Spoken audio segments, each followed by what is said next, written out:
Welcome to The Real Story on the Socialist Program. I'm your host, Brian Becker. Today, we'll be talking to Dr. Gerald Horne. Dr. Horne holds the Moores Professorship of History and African American Studies at the University of Houston. He's the author of many books, including The Dawning of the Apocalypse, The Roots of Slavery, White Supremacy, Settler Colonialism, and Capitalism in the Long 16th Century. He is also the author of The Bittersweet Science, Racism, Racketeering, and the Political Economy of Boxing. Dr. Gerald Horne, welcome to the Socialist Program. Thank you for inviting me. Thank you. Dr. Horne, this week is Thanksgiving, celebrated by families all over the United States. People get a day off from work, perhaps a couple days off. Thanksgiving, of course, is part of the narrative, one of the creation myth stories presented by the U.S. government, the U.S. ruling class, through all different mediums, including school, religious institutions, about how the settlers came from Europe. Pious Christians came to Europe and they had a hard time getting used to the new environment, but the indigenous people in Massachusetts, being generous, gregarious people, helped them survive, and they were all giving thanks. Because this is the Socialist Program and we're coming at history from a Marxist point of view, from a point of view of historical materialism, I want to just start, before I ask you to comment about this creation myth, I want to go to something that Karl Marx wrote in 1859. It's the introduction to the Critique of Political Economy, very famous, important work written by Marx before he wrote Capital. He writes, "It is not the consciousness of men that determines their being, but on the contrary, their social being that determines their consciousness." Very different from the way Christians or religious organizations present consciousness. For Christians, in the Genesis, in the Bible, in the beginning there was the Word, and the Word was good, the Word of God. Anyway, let's talk about creation myths, how people understand history, and how social being rather than social consciousness actually determines how we think.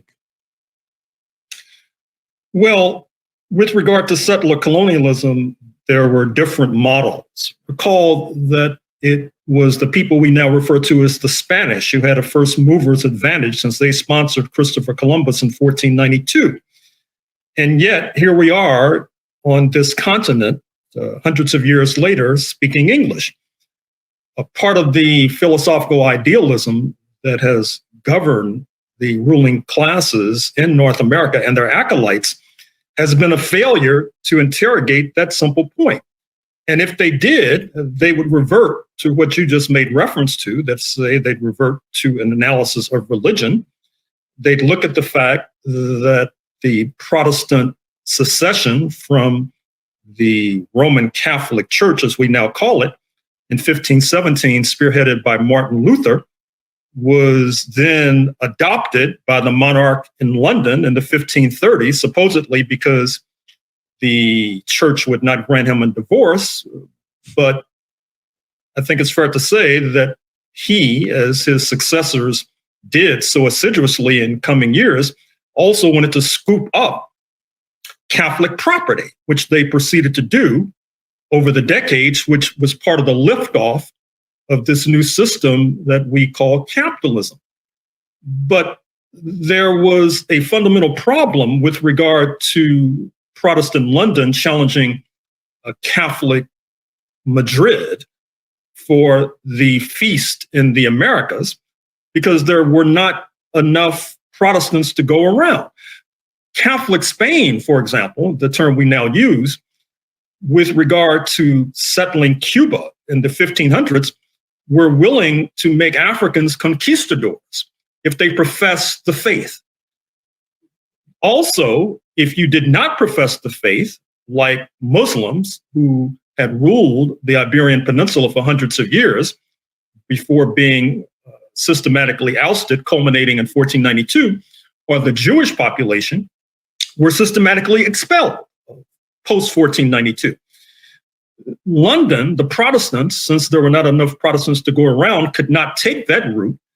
And so despite the fact that England had expelled its own Jewish community in the 13th century, it proceeded to welcome Sephardim, that is to say, Iberian Jewish folk, into the fold in London. And speaking of idealism, subsequent historians and analysts have suggested that this had everything to do with enlightenment. Suddenly they saw the light, when actually it had more to do with material realities, that is to say, needing more warm bodies to confront the indigenous population of the Americas and keep the enslaved Africans in line, which not only brings us to the 17th century and the Thanksgiving myth that you articulated, but somehow that Thanksgiving myth, which has to do with New England to the north, does not deal with Virginia, where the invaders arrived in 1607. Whatever the case, I think that taking a materialist viewpoint lays the groundwork for trying to unravel the current crises in which we find ourselves, in which we are now ensnared. And certainly, I'm also happy to say that there is considerable ferment right now in the United States ideologically with regard to contemplating the past. And we need an accurate assessment of the past in order to move forward. Just like if you go to a doctor, the doctor needs an adequate and accurate medical history before making a diagnosis and prescription. And it's not just the 1619 Project of the New York Times, which has stirred up so much controversy. It's also the recent books by Woody Holton, for example, who is the son of a former governor of Virginia, the brother-in-law of Senator Tim Kaine of Virginia. And his book, Liberty is Sweet, is a step forward in terms of the understanding of the formation of the United States of America, moving away from this idealism that sees abstract issues of liberty somehow as driving this revolt against British rule that leads to the formation of the United States of America. And I would also point to some books, interestingly enough, that have not gotten sufficient publicity by Harvard law professors, of all things. Michael Klarman's book, The Founder's Coup, which points to the Constitution as a kind of coup d'etat by elite forces in North America at the end of the 18th century. The new book by Noah Feldman of Harvard Law School, The Broken Constitution, which also has a sharp critique of this founding document that has been bathed in idealism. And so this kind of ferment, which obviously has met a fierce counterattack and a fierce counter-reaction in the form of laws circumscribing what is called critical race theory, although most of the legislators would not know critical race theory if it smacked them in the face. The backlash against CRT that helped Glenn Youngkin, a Trumpista, into the governor's chair in Virginia in recent days. And so right now, fortunately, the issue is joined. You have not only radicals speaking out more vigorously about these creation myths, you have even some liberals speaking out against these creation myths. And I think that bodes well for the future. Yeah, I think that's so important. You know, when we think about the trajectory of how history is being taught, and if we look just even at the last 30 years, the last 29 years, a remarkable shift has taken place. And I would have to say that you have played a very principal role in this sort of re-examination, rethinking about U.S. history, because 29 years ago, there was the 500th anniversary of Columbus and Columbus arriving in the Western Hemisphere. And that was supposed to be, you know, something to celebrate. But instead, social justice movements, social justice historians, meaning people who actually want to tell the truth, took issue with the official dominating narrative about Columbus and Columbus' arrival in the Western Hemisphere. And there was a struggle about how to remember.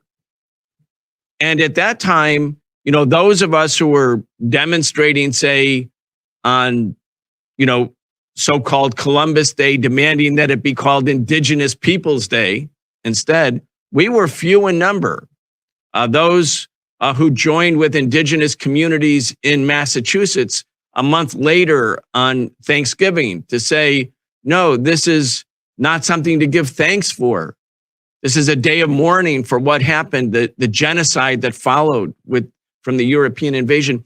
When you think about what's actually happened in this very, very short period of history, there is a lot of progress. I mean, it's kind of important that progressives especially, and of course we're socialists, we're progressives of a particular variety, that while we're paying attention to the here and now, where we see this right-wing racist revolt against so-called critical race theory, this effort to criminalize the teaching of American history, that seems pretty bad. And it is pretty bad. There is this push and pull, as you mentioned. But when you look at the last 30 years, a lot of progress. Go ahead. Well, certainly so. And I would be remiss if I neglected the gigantic leaps forward made in historiography of Native Americans. Recall that even not so long ago, even those who consider themselves radical and Marxist routinely ignored Native American history and basically accepted the founding myths. They might have put themselves on a particular side of the political spectrum, but they did not contemplate the taking of the land. And you would think for a Marxist, that would be fundamental. That is to say, who controls the territory? Who controls the land? And what's happened in recent decades, starting with Black studies, but then spreading to Native American studies and Asian American studies, Latino studies, et cetera, Mexican American studies, is that has helped to create a core of scholars who focus on this subject. And they have forced the Native American question onto the agenda. I think of not only Roxanne Dunbar Ortiz and her book, An Indigenous Peoples' History of the United States. I'm thinking also of the recent documentary by the filmmaker of Haitian descent, speaking of Raoul Peck, Exterminate All the Brutes, which is a sweeping analysis cum castigation of settler colonialism. Of course, the term settler colonialism also has forced its way onto center stage. That is to say, not looking at the migration of Europeans beginning in the 1500s into the Americas. It's now seen as an invasion. It's now seen as a particular form of colonialism, and a form of colonialism that we now use the descriptor settler colonialism, which means that the land and who controls the land has become a foremost question. Likewise, with regard to certain steps forward that have been made in labor history. I say certain steps forward because I'm afraid to say that many of our labor historians are a little bit behind the curve. But eventually, I think that even labor historians will come to see the question of the enslaved population also as a question of class, in addition to being a question of race, also being a question of labor, and helping to shed light on why and how it is that hundreds of years after the first enslaved Africans arrived on these shores, you're still having elections, such as the governor's race in Virginia, where attempting to demonize, marginalize, and otherwise defame the Black population is still front and center. This is nothing new. Recall the Willie Horton ad of George H.W. Bush some decades ago that helped him to defeat Michael Dukakis for president circa 1988. Recall all the controversies about busing, which I'm afraid to say helped to propel the current US president, Joseph R. Biden, into his Senate seat in the 1970s. Recall all of the demagogy about law and order, which was an essential core element of the so-called Southern strategy of Richard M. Nixon, circa 1968 going forward. all of these issues seeking to use demagogy in order to defame and demonize the descendants of the enslaved population, which of course points to something that too is barging its way onto center stage, which is that it also exposes and reveals how the U.S. Civil War, 1861 to 1865, was resolved in an unsatisfactory manner. Certainly, we salute the fact, at least I do, that the enslaved population had their chains broken. But we also realize that there was no reparations to the descendants of the enslaved, which put them set them back in terms of competing in this capitalist economy. Not to mention the fact that with the defeat of the planter class circa 1865, that set the stage for a further push to liquidate Native Americans, to further seize their land, etc. And these sorts of basic facts and truths are becoming the way that we are teaching U.S. history, and that is outraging many conservatives and even some liberals who prefer the old-time religion. But fortunately, now the issue is joined, and I don't think that what I'm articulating will be going away anytime soon. It's critically important for everyone who cares about social justice, who's fighting against white supremacy, fighting against racism, fighting to tell the truth, to recognize that telling the truth isn't simply about study, even though the study is critically important, the scholarship critically important. If we look, Gerald, at the way the U.S. Civil War was interpreted, I mean, the North won the Civil War. There was a wave of anti-racism that did sweep the country in northern states, even in the state of Maryland, where Maryland Union soldiers who were voting in that referendum in 1864 about the issue of whether slavery would be abolished in the state of Maryland.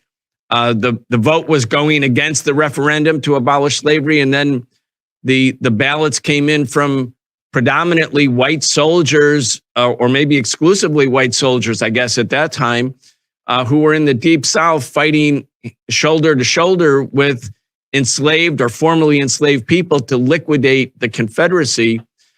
When you look at that sort of wave of anti-racism that came about as a consequence of a war, which for the enslaved people was a war of liberation. And then there was, the celebrations of John Brown all over northern cities for a while. And then as the northern capitalists abandoned Reconstruction, as they turned their back on the notion of Black freedom, as they in fact formed common cause with the old planter class in the South, as apartheid became legal in the 1890s with Plessy, the Plessy decision, the same time that we got Columbus Day, in fact. And then it was only in the 1930s where the Northern interpretation, the original Northern interpretation of the Civil War started to be taught again in New York City schools. And that was a consequence of the teachers' union in New York City, largely led by the Communist Party or communist teachers, who demanded that instead of telling the Southern side, the slave owner side of the Civil War, that the truth be told. I mean, when we look at all of these pushes and pulls about how we remember history, it's so critically connected to the struggle of social movements where history and scholarship is tied to grassroots organizing. Well, that is certainly the case. And speaking of the Civil War, I should mention at this point that it's difficult to understand the Confederate Army without understanding the origins of settler colonialism. What I mean is, as advocates of the South who seek to rationalize slavery oftentimes suggest, the Confederate Army was overwhelmingly comprised of non-slave owners. Now, of course, the apologists for slavery then use that to suggest that slavery was not at issue. But actually, what that exposes and reveals is this vexing question of class collaboration. As I pointed out in my book on the 16th century, when you had the first settlers, invaders, arrive from England in the 1580s in what is now Virginia, it was comprised, this invading force was comprised of a heterogeneous force of class elements. However, they were sponsored by the 1%, and they were united on this premise that they could mutually benefit from pillaging and plundering the indigenous population, and then importing enslaved Africans to work for free. And so likewise, those soldiers in the Confederate Army and Confederate Gray, they may not have been slave owners, but they had been imbued with the propaganda of the planter class. We all know, to revert to fundamentals, that the ruling ideas of any society are those of the ruling class. And just as many of those who fought in Iraq during the administration of George H.W. Bush or his son, George W. Bush, they may not have had investments in oil companies. They may not have been able to point out Israel on a map, but they were imbued with the ideas of the ruling class, which is why they were fighting. And likewise, these Confederate soldiers not only were imbued with the ideas of the ruling class, but many of them thought that with some pluck and some luck, they too could become a slave owner. And therefore, that gave them further impetus in terms of fighting. And you mentioned John Brown, the great hero who in 1859, with a hardy band, sought to lead an armed revolt against enslavement. In the first instance in the western part of Virginia, but actually spreading throughout the South, and unfortunately was captured and executed along with a number of his comrades. Well, it's interesting that John Brown probably receives more honors in Haiti than he does in Virginia.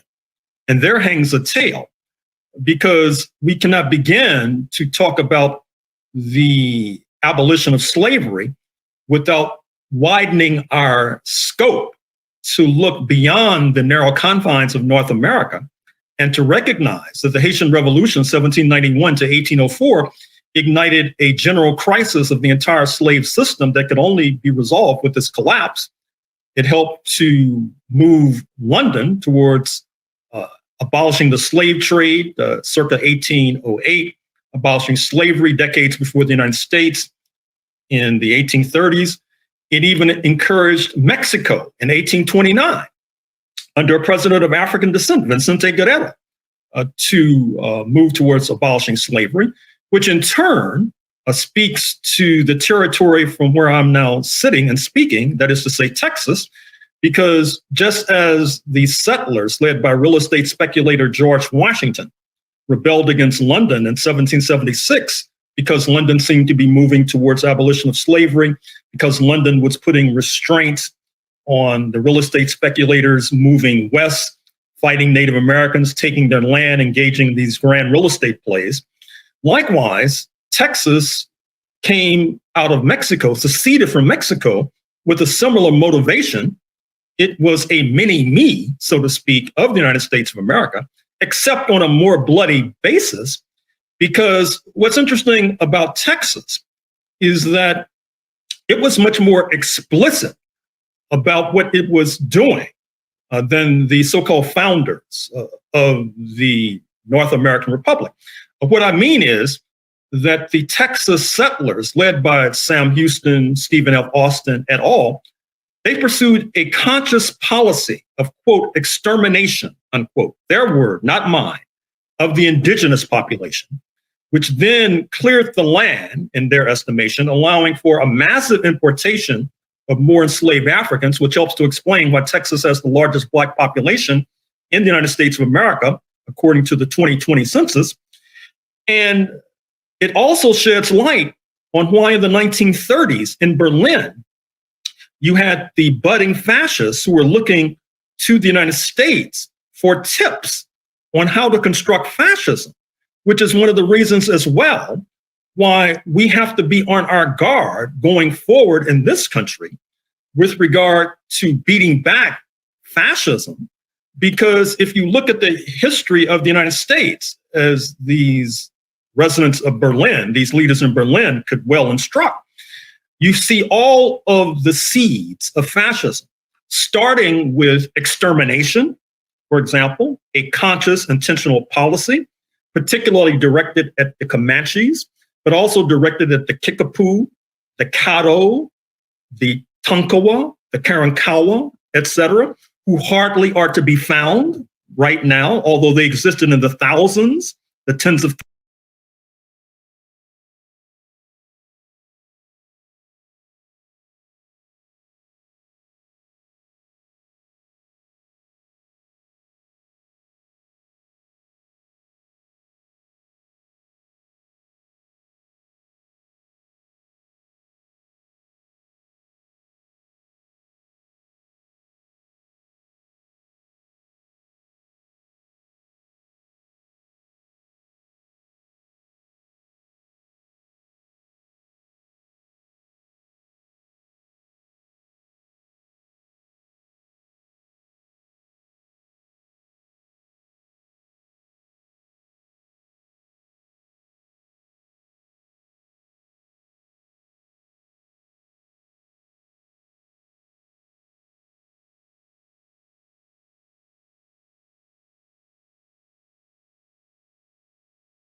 on Wall Street, this global system that colonized and dominated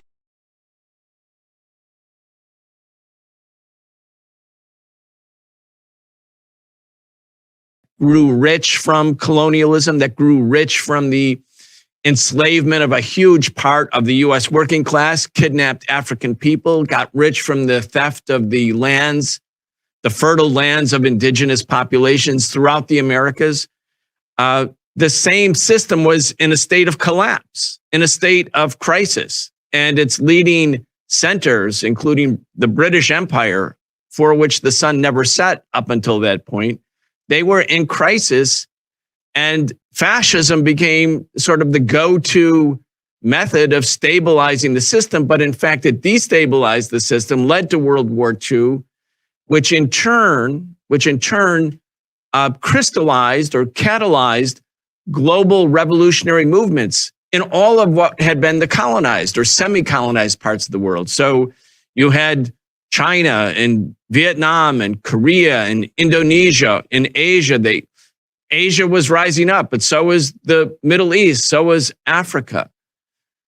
This kind of dialect, because we're talking about a materialist interpretation of history where there's a cause and effect, but the effect becomes a cause, that there's an internal contradictoriness of all things, but certainly of modern day capitalism as well, that there's this fight. And there's not I certainly don't promote the idea of inevitability. I promote the idea that the fascists, the right wing, the racists could inevitably win unless the people fight back and find a way, in spite of all of the divisions amongst people, to find a way to form some front of unity.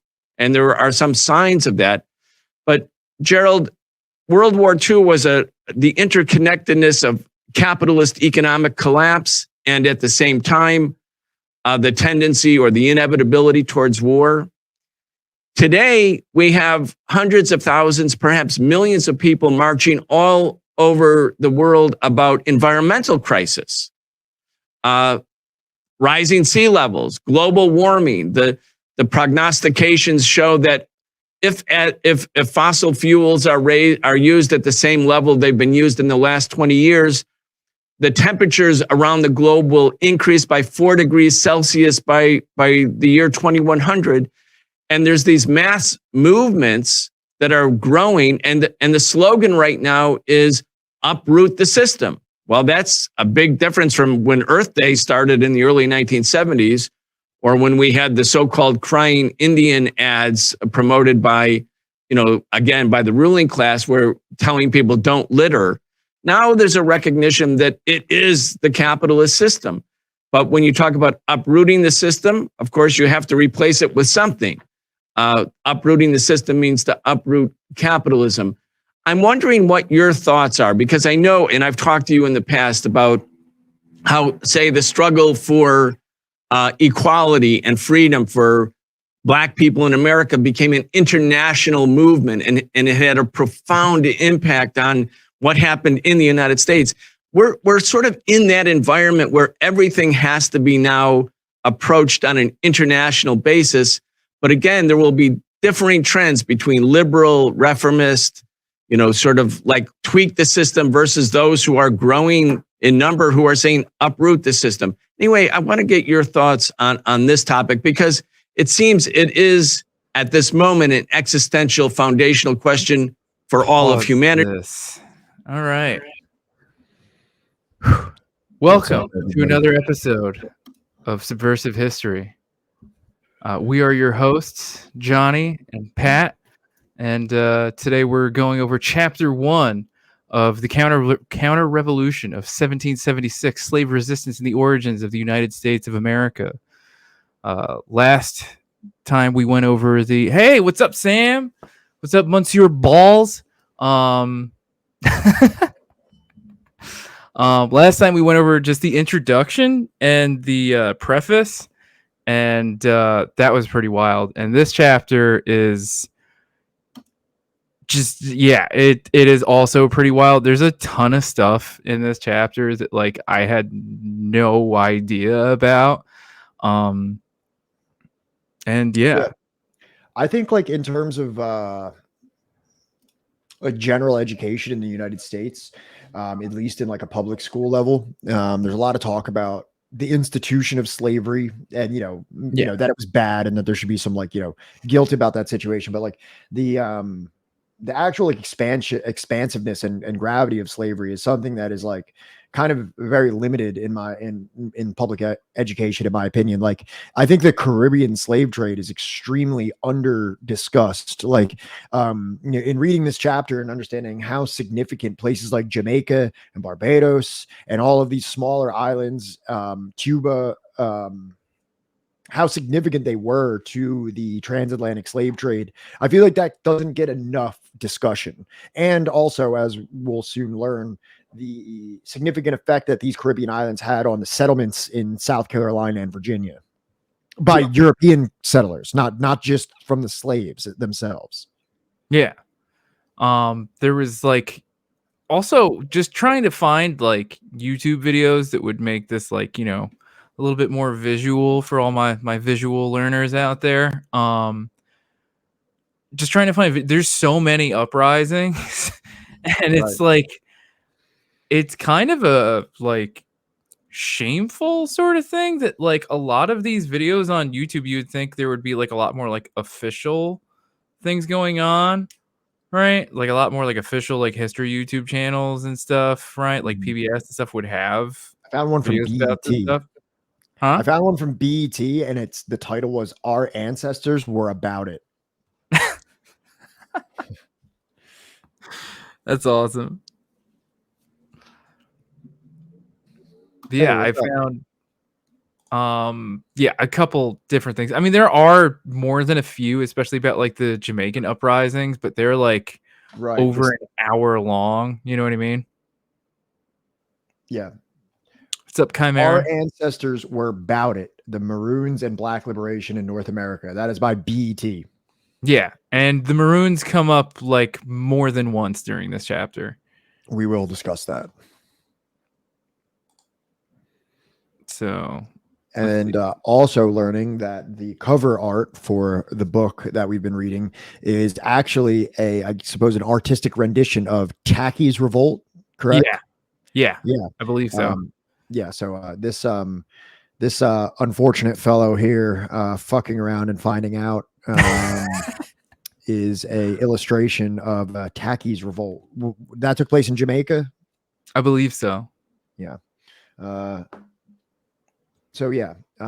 Caribbean, rife with political. It's not even political. Is that it? I guess you could call that political instability, but it's I mean, less wouldn't we call a that like anywhere active else today? Wouldn't we political call that like instability and more yeah? of an act of like slaves refusing to be slaves, and that's something that is probably not honored or exalted enough, is the absolute lack of compliance and passivity that the enslaved Africans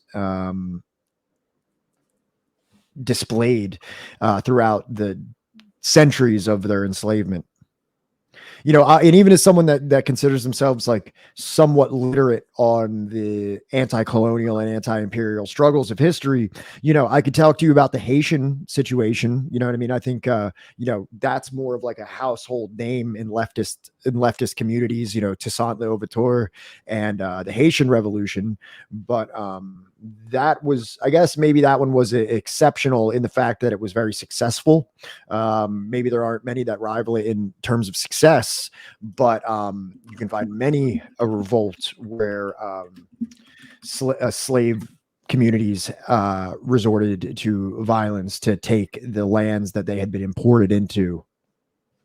That and good. Out of all the dates that are listed in this chapter, he doesn't even get that far into like when the Haitian Revolution happened. Right. Most of the things that we're talking about in this chapter take place during the 17th century. So yeah, no, the 1600s. That's the entire book, is that this is never going to get past, except for like maybe brief mentions of stuff. This is predominantly events happening before 1776. It is the way in which slavery, not only just the economy or the economic implications of the slave trade, but also the antagonistic relationship between revolting slaves and European settlers desperately trying to maintain the power structure that they are benefiting from in the colonial societies. Yeah. And how the counter revolution of those slave resistances had a significant effect on the independence movement of the 13 colonies. Yeah. Or would it just be the 13 colonies at that point? I guess it would be. I think so, because he mentioned in like the introduction and the preface about how like Florida wasn't even a state yet. It was technically like a separate colony, whatever you would want. Extension of Spain. Yeah, technically like a different project altogether than like, the English colony. Because I think that like right now, so far we have the US like 13 colonies, right? The ones up north. Well, the 13 colonies are the British holdings, correct? And then outside of that, there's massive French holdings all the way from Canada down to Louisiana. There's Spanish holdings all the way up from Mexico and in what is today like the Southwest and West Coast all the way to Florida. And like, there's even like Dutch, you know what I mean? Like I know that New York is like we're actually going to get to it. I have the quote in here, but not only was there so many vying European powers, but they would just routinely change hands. Like I think New York went from like Dutch to British, back to Dutch, you know what I mean? So on and so forth. And same thing with Florida. Florida changed hands multiple times. So this is a tumultuous, antagonistic, writhing ebb and flow of power, of European powers fighting for control, but also a disenfranchised African population and an indigenous population that are fighting against the colonial powers for their own self-determination and to free themselves from the bondage of colonial enslavement. But also you have these European powers that are willing to set aside their white supremacist agendas and like weaponize the angst of enslaved Africans or the indigenous movement so that they could further solidify their colonial project against the other competing colonial projects. Well, that's the thing, is like we'll get to that, but it's like England is trying to put together, or like is it the colonists that are trying to put together this like whiteness, right? While like the Spanish are willing to overlook, in this specific instance and only in Florida, right, they're willing to overlook that, like, you know, the slaves are black in only in Florida, but outside of that, it's like, no, there's still slaves outside of Florida. Well, it's only right? for an advantageous, opportunistic power Right. struggle that they're willing to acknowledge some semblance of worth within Right. a African population. And then on top of that, there's also the religious schism going on between the Protestants and the Catholics that plays like a huge part. It's so funny that, like, I probably would have gotten so much more, like, I would have had like such an easier time understanding like the world that America turned into after like the 16th and 17th century had we been taught it like this, because this makes way more sense in that regard. Like, it makes way more sense that like JFK being a Catholic like in the 60s becoming president was like a way bigger deal, right? Because like to us today, it's like, who gives a shit? I grew up Catholic. Most of the people, you know what I mean? I grew up in an Irish family. Like, we're all Catholic. So when they were like, yeah, JFK was Catholic, I was like, all right, most people I know are Catholic. Right. I grew up Catholic, and yeah, it's fucking everywhere. But you know, like every other good Catholic, I'm a lapsed Catholic. I'm a recovering Catholic. Did you go through confirmation? Yeah, I went through confirmation and everything. I fucking, like, you know, and what the fuck is it? But that's the thing, is that, like, I don't know. I know some people that like went to Catholic school that like learned all of this shit, and they went to like, you know, they went to, like, my friend Matt, like he went to church like every weekend, and like, you know, there was even times during the week like when they went to church. And I'm just like, what the we went to the same church. Like, why is your family taking this way more seriously? Because like we go for like Christmas, Sunday, Easter, and like what other fucking holiday? I never even did that. I mean, I barely ever went to church, but I had a extremely religious great grandparents who would have been like tormented if I was born and I wasn't baptized and confirmed. So my parents, who were an extremely irreligious family, I mean, maybe nominally, you know, my mom would, you know, probably identify as a religious person, but not necessarily someone that we never attended church for anything really. But just to appease like the dying wishes of my great grandparents, I needed to be you know, appropriately ordained into the Catholic religion. Did you have to go to CCD too? Yep. I did. I did CCD up until 8th grade.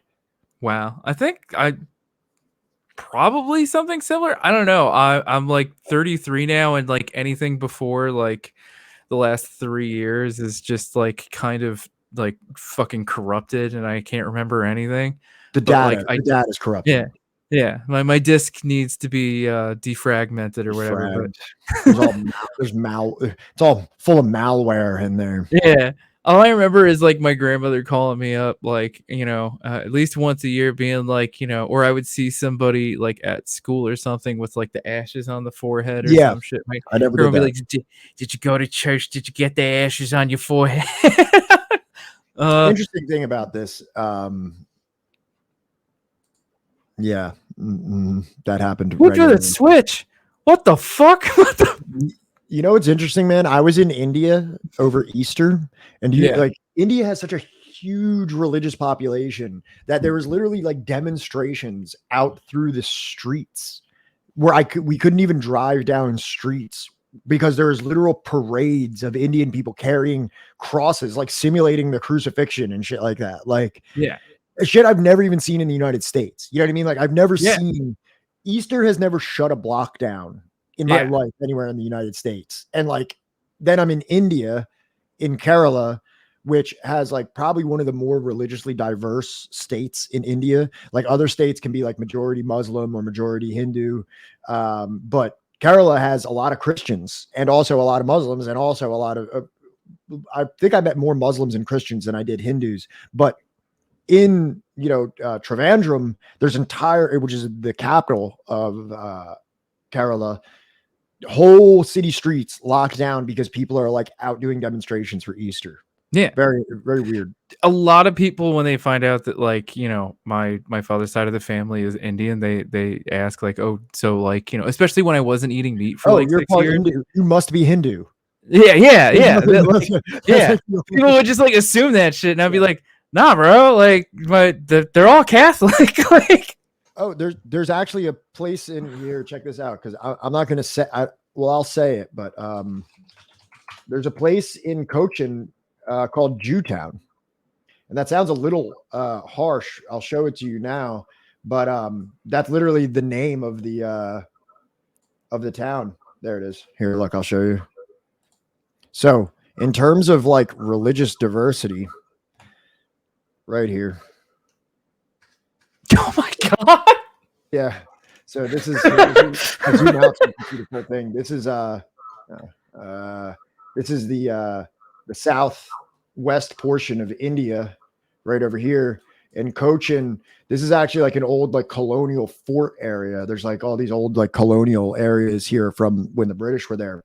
But there's also a portion of it that is known as Jewtown, and that's what all the people there call it. I don't know. Thank you for the bits, Hash Kush.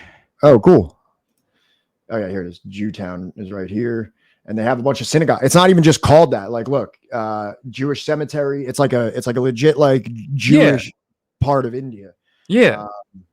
Well, I mean, India's like a place of like unending surprises when you actually have to go there and don't just look at it through this like, you know, very singular prism that most Americans understand other cultures through. Like for an American person, you bring up Africa and they don't really, understand the depth of what Africa is, that it extends all the way from Libya and Egypt down to, you know what I mean? That it's like a whole ass continent. Yeah, there's so many ethnicities and cultures. Like you say Africa and they think like sub-Saharan grass skirts or something like that as like the only representation of the largest continent in the world. Oh wait, Africa's the biggest continent, right? What's that? I guess maybe if you count Antarctica, but I think that Africa is definitely like the largest like populated continent. Yeah.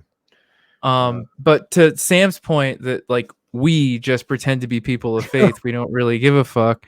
I heard a comedian say that like, what the fuck is it that American Christians, at least, they treat like, you know, the what the hell is it? Like their faith sort of like what's the thing, like the terms of agreement with Apple, you know, where you just kind of, you don't really read any of it, you know, you just kind of like, click agree. Yeah, you just scroll down, hit agree, you know, you kind of have like a rough idea because other people tell you like what you can and can't do, you know. And then I've heard Felix Biederman like describe Judaism as like, you know, literally just bigger than Africa, man. Thank you, Sam. Oh wow, yeah, no, I did not realize that. I thought Africa was like technically the largest, and it's because of like the distortion of the map or whatever. Wait, Antarctica is smaller than South America and North America? I mean, it's been melting, you know, so. Huh. Okay. Yeah. Well, we're learning. We're all learning together. Not only about this is my favorite right here.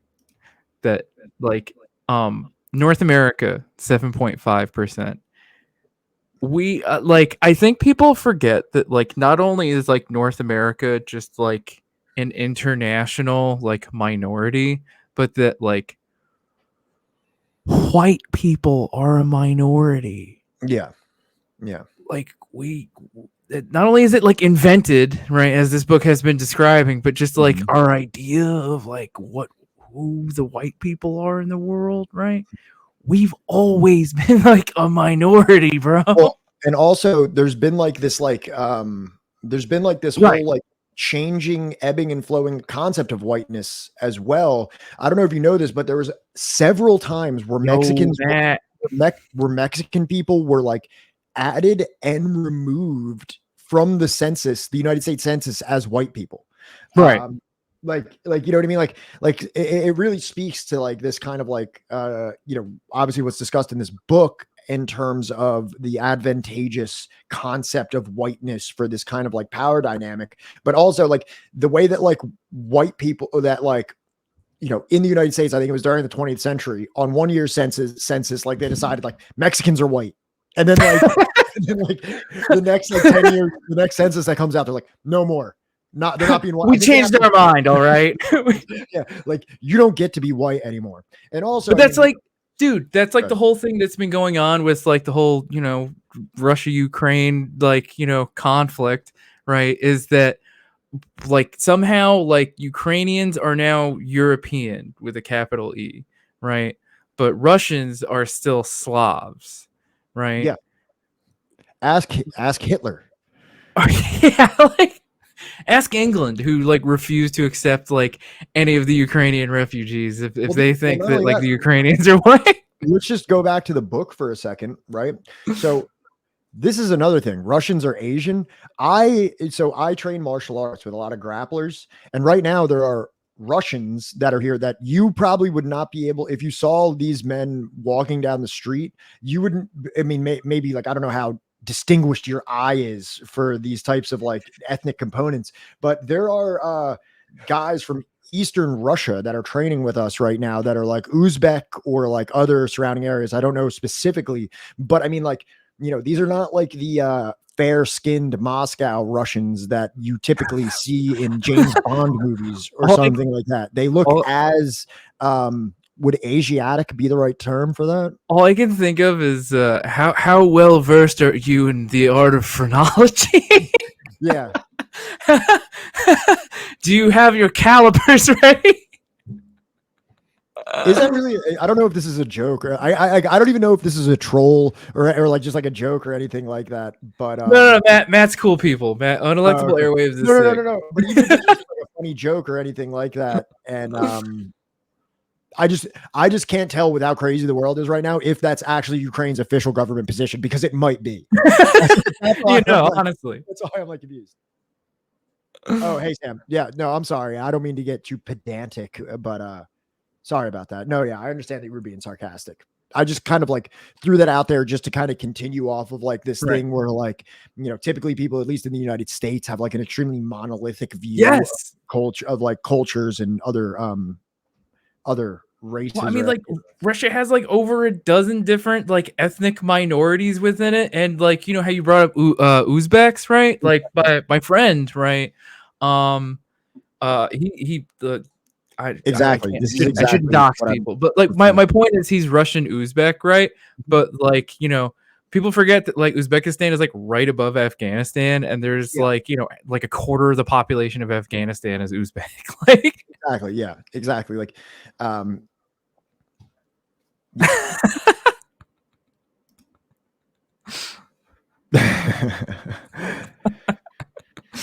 56 ethnic regions. That's in Russia, right? I think so. There's a lot. Mm-hmm. Mm-hmm. Man, we've been really going off right now, but this all does tie back into kind of the book. So let's try to like reel it in for a second and make sure. Yeah, you're right. Some of the scheduled content, but I am having a great time chopping it up with everybody. We have like a ton of chat participation today, early in the stream. Usually, you guys tend to slither in after the first hour or so after the book for a while, but I absolutely love all the participation. So actually, let's see what we got here. Russia is home to 190 different ethnic groups, making it one of the most diverse. 190? Around 20% of the population is comprised of ethnic minorities. There are many indigenous ethnic groups scattered across the country. Yeah, absolutely. And is this an inopportune time to bring up something about Israel? Depending on what it is. So I debated when I was living in Gainesville near the University of Florida campus. There was a pro-Palestine demonstration that I visited, and I actually like debated a I don't know if he was Israeli. I don't know how exactly to refer to him, but there was like, I guess you could call it like a counter protest of like 10 or so people with Israeli flags that came up and were kind of they took issue because they were singing from the ocean to the sea. What is the slogan that they for Palestinians, like from the river to the sea? Palestine, from the river to the sea. That's what it is. And apparently, I guess they were saying that they perceived that as a genocidal type of claim, meaning that they wanted to exterminate the Jewish people from the river to the sea. And I ended up getting in a debate with the one person right there on the street. And I've heard this from many other supporters of the state of Israel, is that like Israeli people, or not Israeli people, that like you are given this, we are entitled to this because like our ethnicity deserves a home. And it's like, I think there's thousands of ethnicities on the planet and only 198 countries or so. And it's like, there's no conceivable way that like every ethnicity could just be like, look at that. Like just in terms of Russia, there's over 190. You could look at the United States, you could look at India, you can look in China. It's like, it would be like almost a futile effort to try to divide the world up into different ethnic regions, correct? Yeah, because they overlap. I mean, no matter where you're looking, right? Like if you go on that map, like whose land am I on, right? Yeah. You'll see that like territories and language groups like overlap because of like their ability to, you know, come to an agreement and, you know, share territory and land, right? And I think it was, what's her name? Layla Khalid, right? Yeah, Layla Khalid that said that like, shout out you to know, all of our spiritual advisors, that like there were Jewish people and Christians living in Palestine for you can millennia, right? You can read Ilan Pape's book, The Ethnic Cleansing of Palestine, where he goes over a brief overview of the history of Palestine prior to like the Balfour Declaration and the Nakba. Right.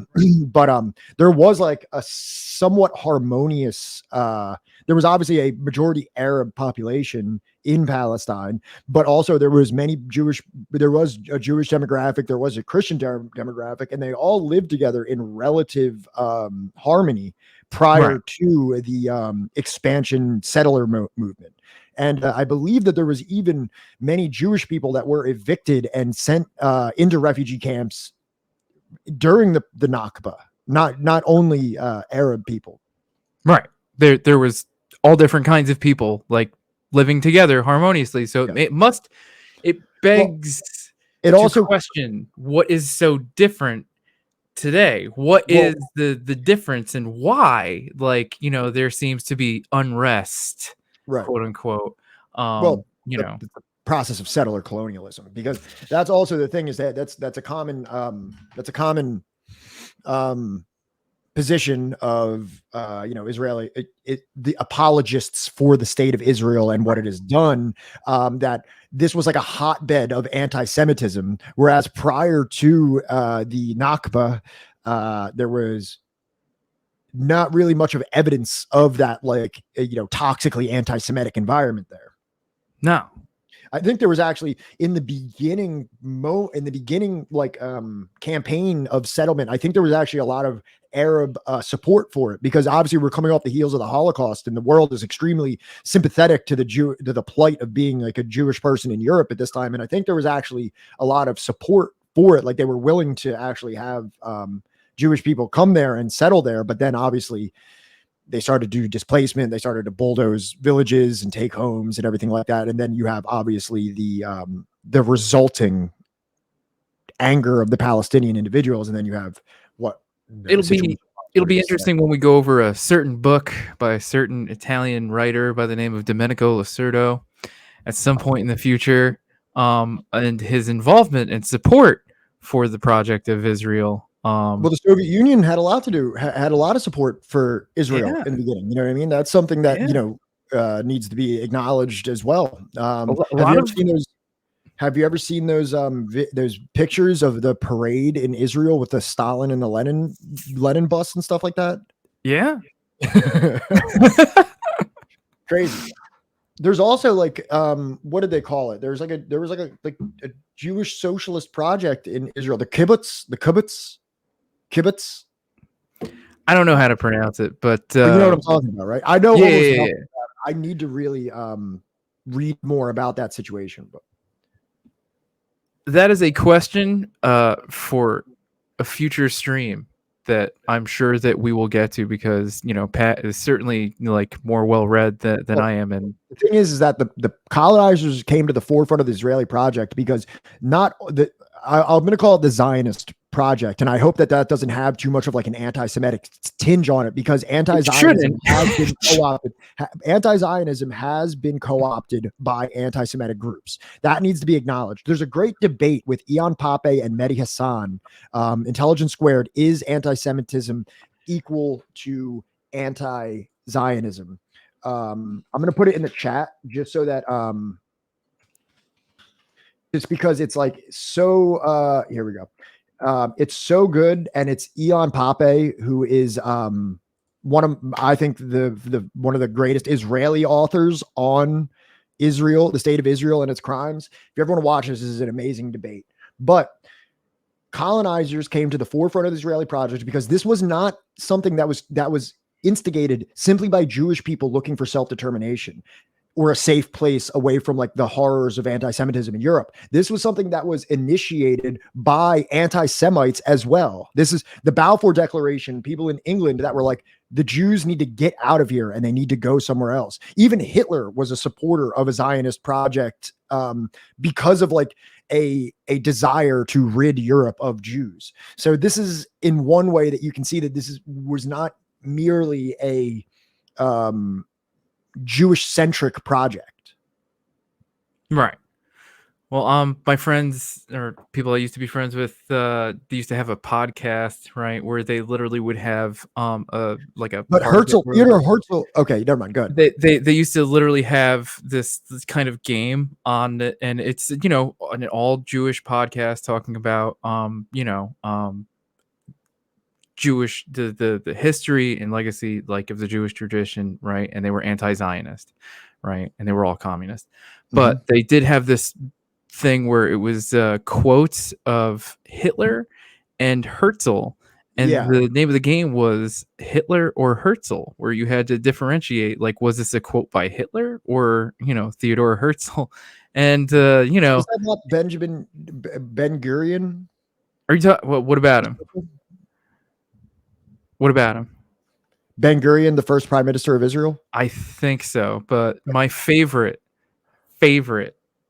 piece of knowledge, if you will, right, about like the prime ministers of Israel is where was Benjamin Netanyahu, King Bibi?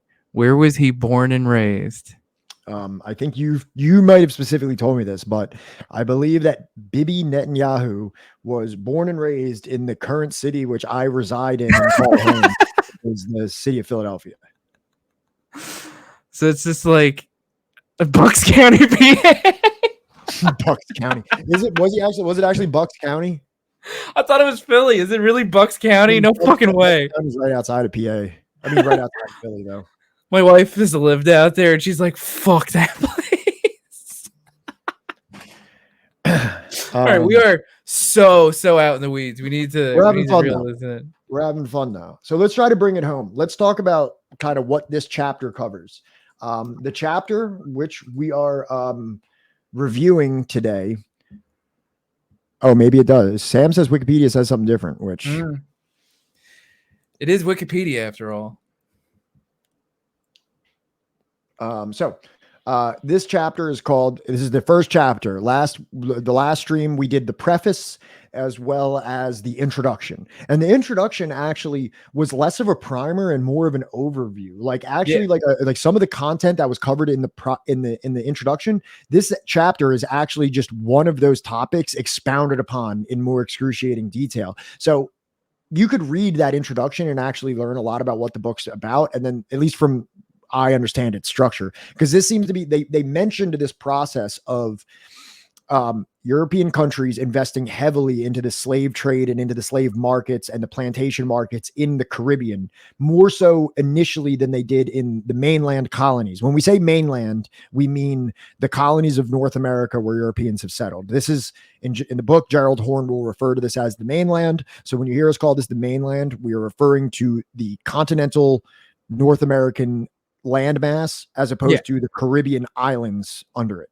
the place where people think Christopher Columbus landed versus where he actually landed. Yes, exactly.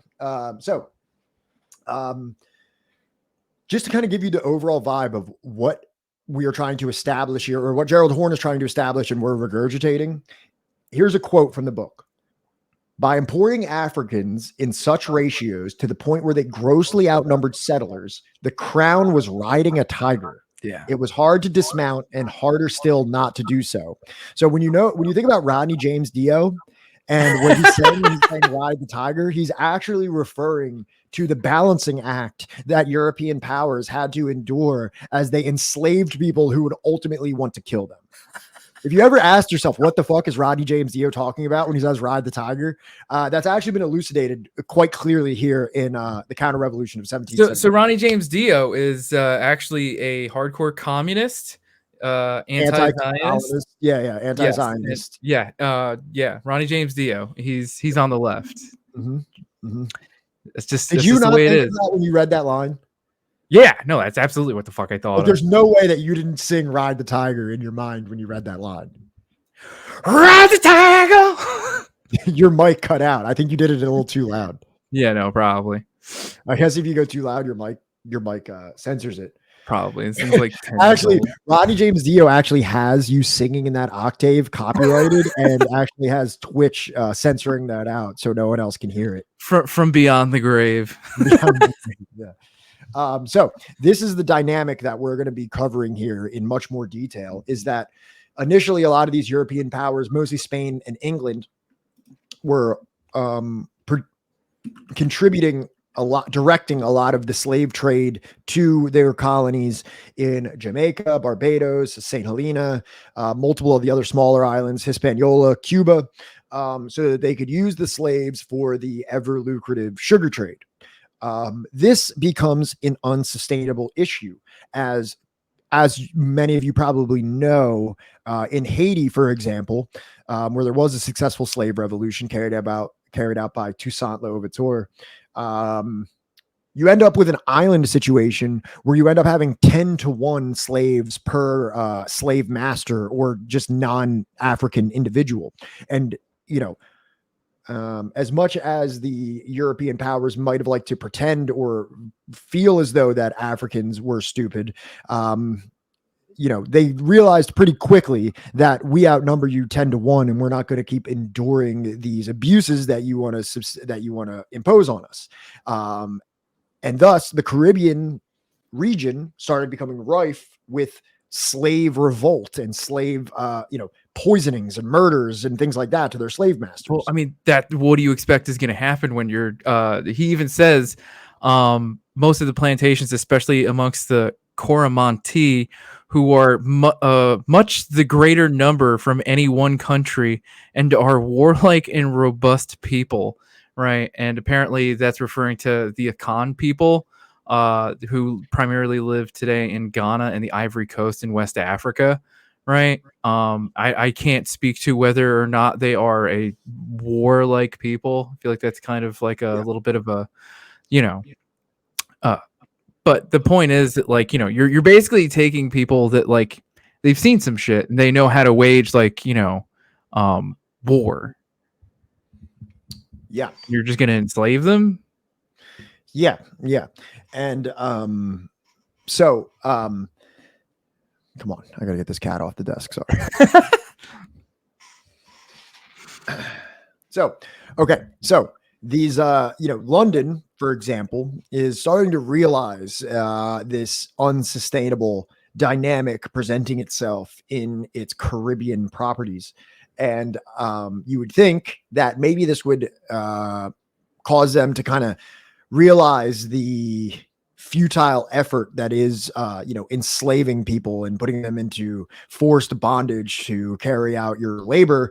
And that will almost inevitably turn them violently against their oppressors. No, but instead of doing that, they just had the bright idea that they should just move settlements and slaves and the plantations to the colonies of the mainland. So as Gerald Horne says, however, as things turned out, rebellious Africans in the Caribbean did not cause London to abandon colonialism, but instead to move more assets northward to the mainland, as a host of settlers from Barbados simply moved to South Carolina. So you have like all of these settlers that are in Barbados, where there is a fomenting sentiment of slave resistance, and it's just got all the white settlers clutching their pearls.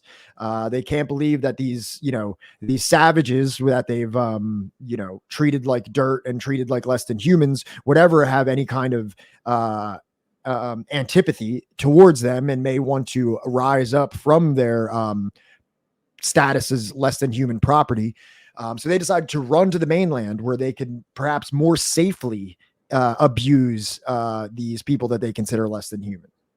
Right. And to great dismay, it wasn't even just the the enslaved people, or even the indigenous people being dispossessed of their land, right, and also being actively genocided, but also the Irish and the Scots too. They were also there, and led to certain mandates where it was like, for I forget what I'm trying to find the number, because he even states it, like for every 50 slaves brought, there should also be 10 servants brought in on every ship.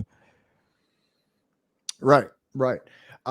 So this was like the nature of Europe prior to these colonial endeavors, or at least the individuals throughout Europe that weren't participating in the colonial endeavors, is that there was not this concept of white unity. There was not a understanding that we're all white people and thus we're all created equally and we're all set above into this ascended plane of ethnic existence.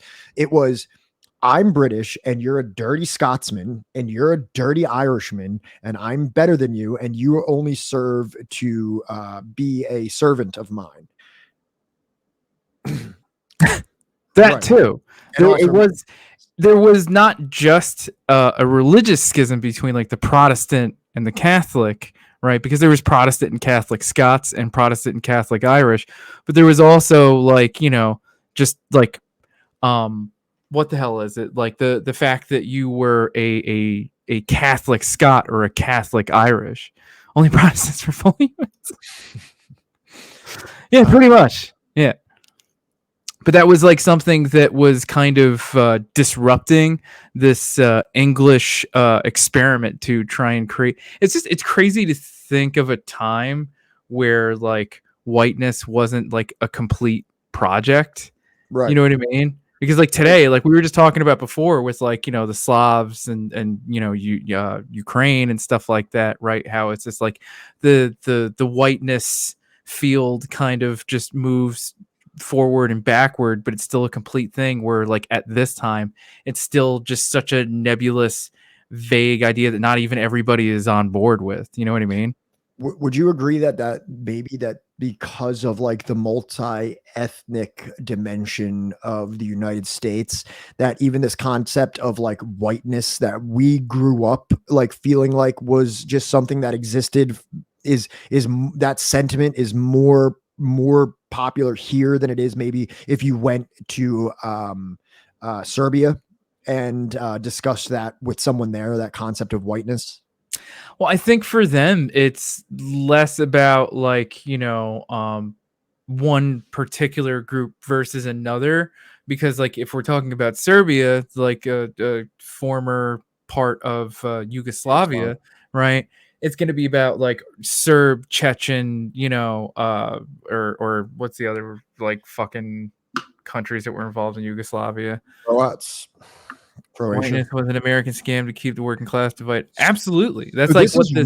So this is correct, but this was actually, from what I understand, is actually a later adaptation of using whiteness as a form of social engineering.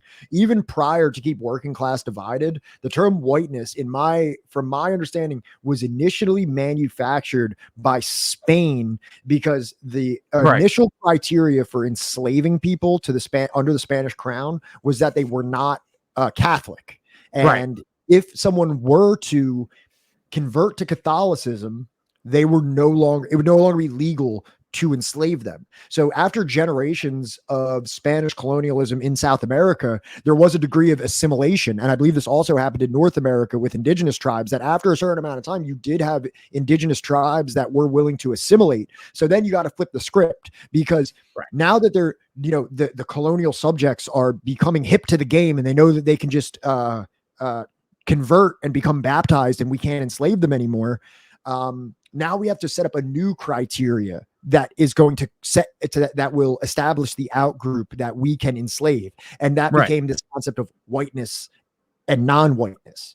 And this is something that we're going to see here in this book, that because of this, this dynamic between all of these European powers, and you have the European powers and this growing amount of non-white people, like the African people that are there.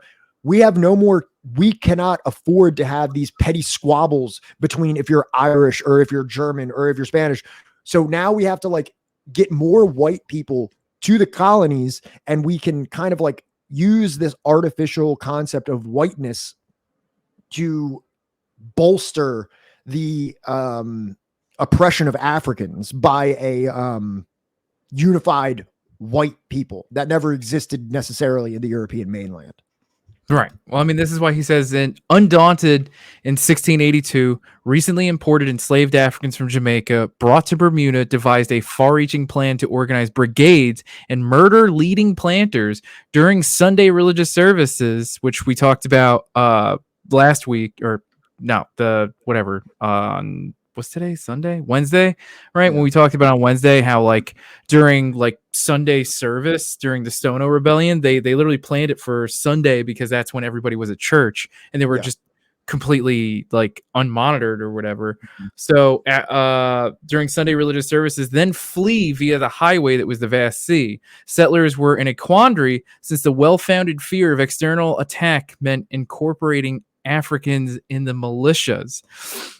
But this decision could well give succor to the idea that the oppressed should deploy their martial skills against the local elite. So that's the main overarching thing about this chapter, is that they are trying to attract more white people, but these white people are not fans of the crown that they can get to move there, because why would a wealthy Englishman living in England, who's already wealthy and already well off, why would he want to move to the American colonies?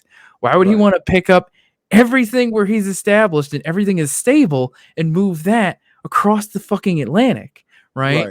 And he states in the book that a lot of times these North American colonies attracted some of the more less than savory elements of society, like the lower dregs of society that might be a little bit more like the criminal classes of England and things like that, for exactly that reason, that it's not because they were living in decadence in that country. It's because they had not much to lose, and the North American colonies were somewhat of a Wild West, where you can go and but it's a big risk, but you could potentially ascend to a higher class status. And they attracted this with this concept of whiteness. As we get down, I have my things kind of point by point, but I believe that they actually had specific incentives for white people to come there, meaning that they would provide you with certain amounts of land, provide you with a certain amount of slaves, and everything like that. I believe Johnny just sent me over a video, so we'll check this out. There's an interesting part of the book where he says, almost through absence of mind, but actually driven by the desperation of mere survival, the base of support for colonialism was expanded to include groups often disfavored in London itself. For example, those who were Jewish and the Irish, now admitted into the hallowed halls of a form of colonial whiteness. Right. Yeah. This video has a little bit more to do with Black and Jewish relations here in America, but I feel especially with everything going on with Kanye, that it's fairly relevant, right? Because a lot of people are where is all of this coming from, right? And there is a history there, and I think this video does a pretty decent job of explaining it. Let's do it. All right, I'm going to play it now. All right. The story of the relationship between the Jewish and Black communities in America is complex, with periods of division, harmony, hostility, suspicion, and apathy. What are the historical roots of both the cooperation and conflict we see between these two communities today? And how do we create a vision for a brighter future? In the late 18th and early 19th centuries, Jewish opinions on slavery were in line with their white neighbors. As the politics of the US shifted, Northern Jews increasingly opposed slavery, while Southern Jews continued to be sympathetic to slave ownership, though there were notable exceptions. These included Rabbi David Einhorn, who, in 1861, gave an anti-slavery sermon. His congregation erupted in anger, and the rabbi was forced to flee to the north. In the early 20th century, the Jewish community's demographics and opinions began to shift. Jews migrating from hostile countries settled in More like, northeastern come to the American colony. states Here, where you'll they be considered encountered white. We Southerners promise. fleeing We Jim won't Crow attack laws you. and other No forms of pogroms. extreme racism. Coming from anti-Semitic Europe, many Jews recognized and drew attention to the parallels in the Black and Jewish experience. Some Yiddish newspapers referred to violent attacks on Black Americans, like the Tulsa Massacre, as pogroms. However, even with these positive developments, division remained between Black and Jewish Americans. Both groups were lightning rods for other people's hatred, and many Jews who aspired to assimilate or just make a living were afraid of associating too much with a group so openly mistreated. This distance remained until the 1930s, when the rise of the Nazi Party in Germany paralleled an increase in anti-Semitism in the US. Fearful and in need of allies, Jewish Americans sought support, and the Black community was one of the few to join their cause. Black and Jewish organizations began working together to challenge employment and housing discrimination, combat racial and religious violence, and fight for inclusion in social and professional spheres. I don't know if anybody else In the caught years the following no Second World Italians War, part the on there bond as between well. the communities grew. Jews made up at least 30% of non-Black freedom riders, risking arrest and violence for Black solidarity. Jewish lawyers battled Jim Crow laws, while Black organizations like the NAACP, whose founders included Jews, supported the creation of the State of Israel. Black and Jewish Americans, along with other minorities, led the effort to desegregate medical associations, Southern universities, businesses, and community activities, while working to introduce social programs for the benefit of all members of society. While Southern Jewish support for segregation dwindled, the community was still torn over how to respond. Southern Jews faced pressure from their Northern counterparts to condemn segregation, but they feared that making official statements against segregation would result in retribution from their white neighbors. Others argued that the community need not make official statements about a topic that didn't directly relate to the Jewish community. As a result, some Southern Jewish institutions withdrew their support for national Jewish organizations that came out publicly against segregation. The growing Northern Jewish population did not share the concerns of their Southern counterparts. Iconic photos of Rabbi Abraham Joshua Heschel marching alongside the Reverend Dr. Martin Luther King Jr. encapsulates the best of the Black-Jewish relationship at the time, often called the Golden Period between the two communities.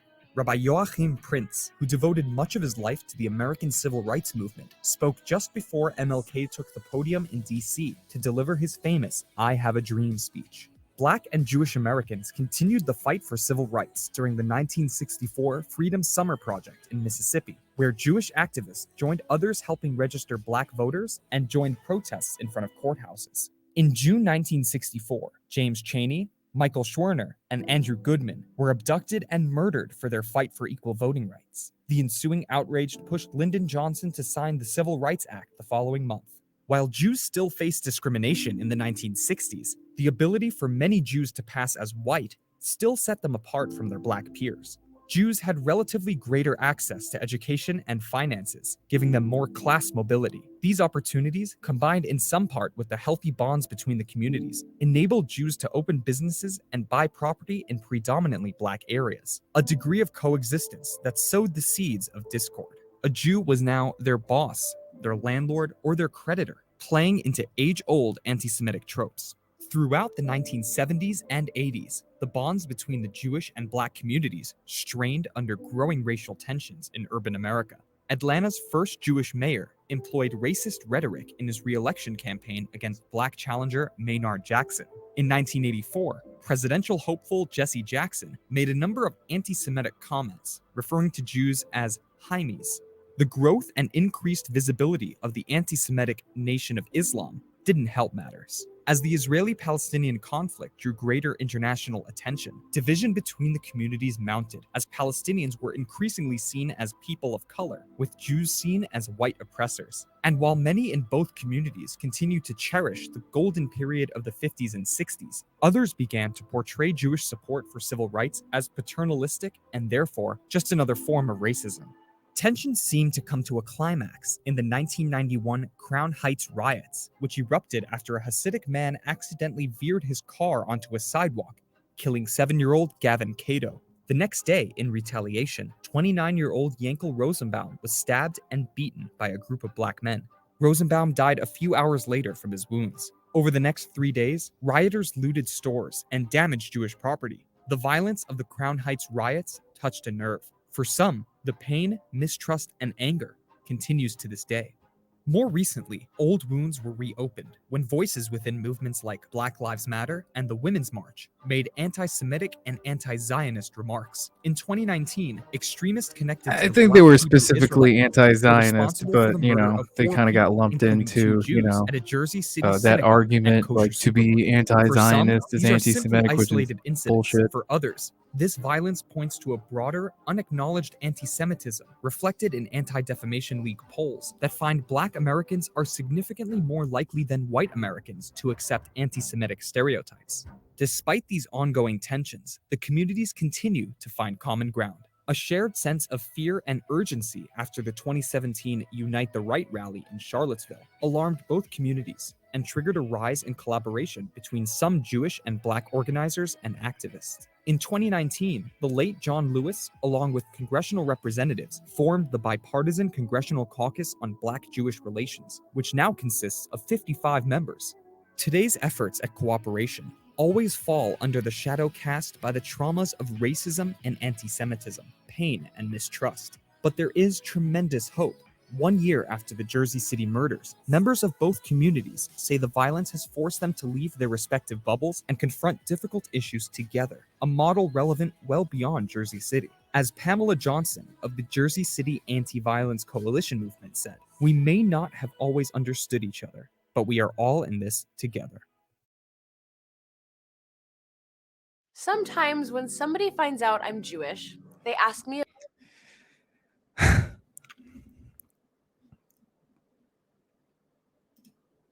You're muted, bro.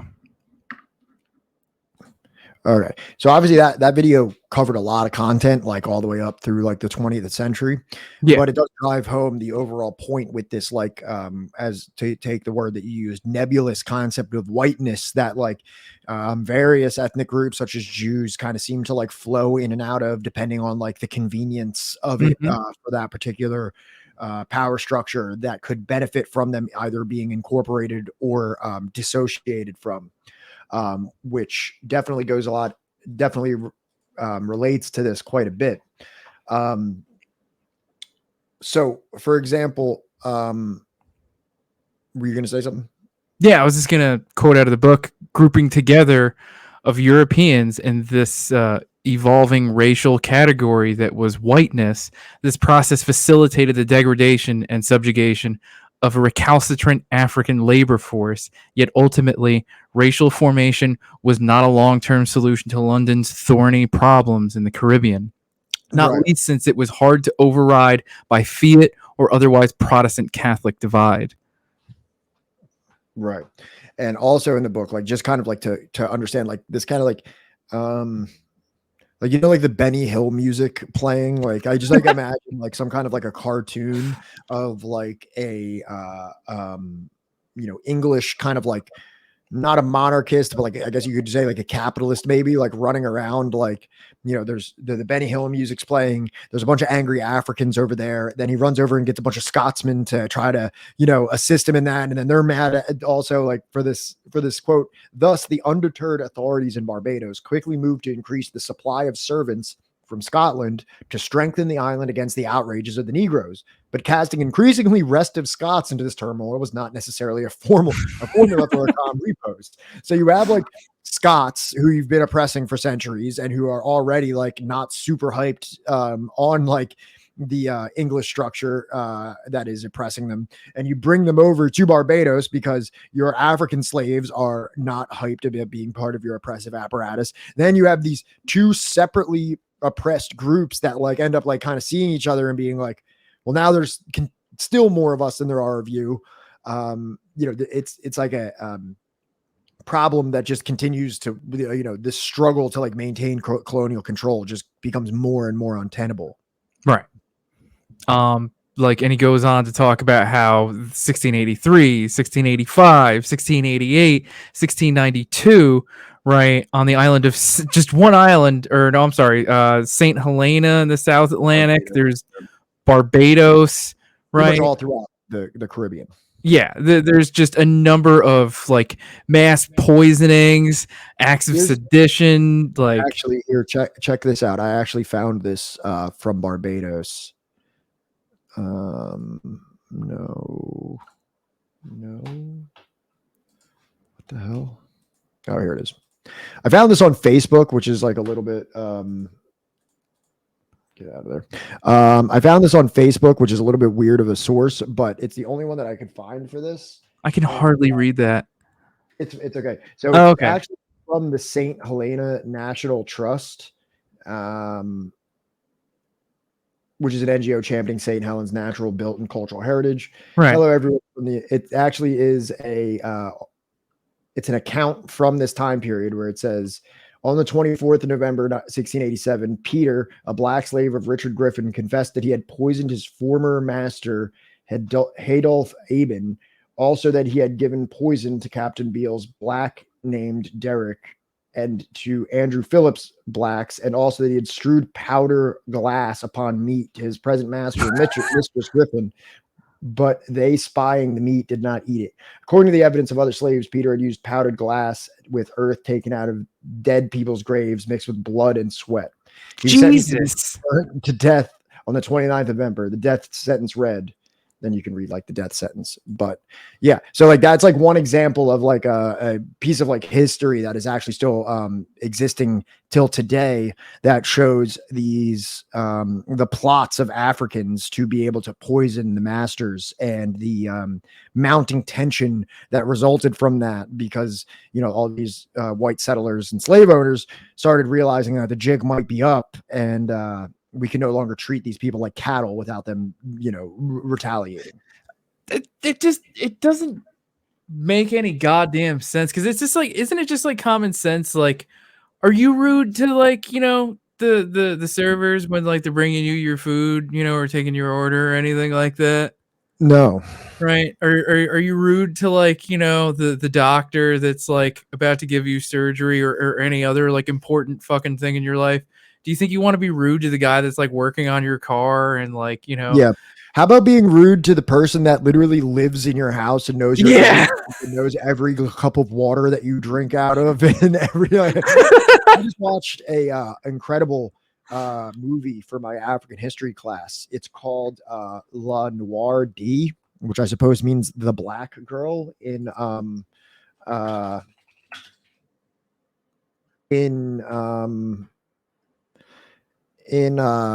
French. It was actually really cool. It's a French Senegalese film in 1966, and it's actually about like kind of exactly that. It's about a woman who leaves Senegal to be like a servant, like a housemaid, or well, she thinks she's going to be a caretaker for children, but she ends up pretty much just being like this like house slave that's like relinquished into a closet to live in, and they're super mean to her and stuff like that. And should I give away the ending because it's pretty crazy? Or should I spoiler alert this, or? I don't know. I feel like you should keep the mystery alive. I think that like if people aren't, interested enough in it already being like the first sub-Saharan African film by an African filmmaker. Yeah. I don't know. To receive international attention, I think that should be, pull enough. I'm pretty sure it's also on YouTube for free. I think I watched it on YouTube for free too. So right. Trust me, the end will get you. If you were to watch it. Yeah. It's a very dark but intriguing conclusion. That's wild. I definitely want to check that out. So these plots, right? it wasn't just limited to, the people that were chattel slaves and treated as property. Many of these servants, tension in London was nothing new either, as various Catholic plots had become a staple of the 17th century. That a significant Catholic population resided in Barbados contributed to the combustibility, as many of these servants were convicted political rebels banished from Ireland. So the people that they were getting to be servants, right, in Barbados were like convicted like independence rebels in Ireland. Right. Yeah, let me get the most like politically active, the most like. Yeah, and then I'm going to put them around all my disenfranchised African slaves that are plotting to poison me. Right. That makes perfect sense. Yeah. Is it so? Like me as like someone who is of a Irish heritage. I pretty commonly like have to like contend with that whole like, oh, but Irish were slaves too and stuff like that. Like I constantly have to like maneuver through like the idiotic comparisons between Irish indentured servitude and African slavery. But I can't say that I don't feel a sense of pride in knowing that there was those of my lineage conspiring with the Africans against detestable English. Oh man, we're gonna get to Irish slaves in a little bit. Yeah, and it wasn't in America. So, he goes on to say that there was a depressing suspicion in London that these servant revolts in the Caribbean were coordinated with foreign invasions devised by, for example, France and Spain, which could only accelerate the growing fear that such a fate could befall England itself. The African slaves, they're not, intelligible enough to, long for their own self-determination or their own liberation. The French, they have to be here and they have to be sowing unrest among the people that I enslave, that I beat, that I starve, that I separate them from their children, that I sell like cattle. Those people, they don't have the mental capacity to be able to resist and, organize a community and organize a resistance. The French must be here doing this. Right. They were a blank slate when I bought them at auction block. They never lived a life prior to this with any experiences before. The slave broker that I bought them from said that they were mild-mannered. So he said they were like new. Yeah. He specifically said they wouldn't do this. He said they wouldn't cut my head off. He gave me a buyer's deal. Fucking I don't know. Yeah. Man. Fucking the obviously scrupulous individual that I purchased my slaves from promised me that they wouldn't kill me. They were cool with it. They were cool with it. French, the French had to come in here and incorporate their Jacobin, which is funny because the foundational text on the Haitian Revolution is called The Black Jacobins by C.L.R. James, but I think that's just a coincidence at this point. Those damn Catholic Francophones. Protestant English planters with sizable holdings ruled Montserrat, while the Irish were small tobacco farmers, as the hierarchy of Europe was replicated in the Caribbean. Yeah, because, it was going so good in England that, like, let's just recreate it in the Caribbean, thousands of miles away, which proved to be unstable on both sites. The Irish presence complicated the attempt to construct a smoothly synthetic white solidarity, which made more complex the overriding objective of exploiting African labor. And there's the 1689 Maryland concerning a confederacy with the papists and Indians to destroy the Protestants. I just love that, like, they continuously refer to them as papists. Here we are. Do you remember? I'm sorry. We've been jumping all over the place, and I'm trying to be not so like uncoordinated with this. But do you remember before when I brought about the actual like financial incentives to bring to try to beef up like the white numbers? says here, a few years earlier, there was legislation promulgated concerning keeping, quote, the number of white men in proportion to the working slaves. Yeah, that's the thing I was trying to find before. Okay, I found it. So you have a white population of these settlement communities that are understanding that they are becoming grossly outnumbered by an increasingly dissatisfied slave community. And that could become very dangerous for those in the business of owning people. So to ensure that white men were sufficient, encouraging the importation of white servants was devised. For example, a ship having 50 white male servants on board shall be free from port charges. So if you want to come to Charleston, if you have at least 50 white people on board, we'll wipe away the port charges because we desperately want to like beef up the number of white individuals that are in this colony. Africans were barred from certain occupations in order to facilitate this European migration. Yet this latter population failed to grow in Jamaica between 1680 and 1756. And by 1774, only 6.1% of the isle's population were white. And by 1760, Jamaica entered Tacky's Rebellion, probably the most serious and long-lasting slave uprising in London's possessions, leading to a 1761 law designated to curtail the power of peoples of color generally, anticipating legislation in the region as well as in Bengal. Okay, I'm reading a little too far into that, but you see what I'm saying. Yeah. No, and I actually found a video on Tacky's Revolt of 1760. Let's do it. And you'll see that this is actually the cover of the book, this illustration here.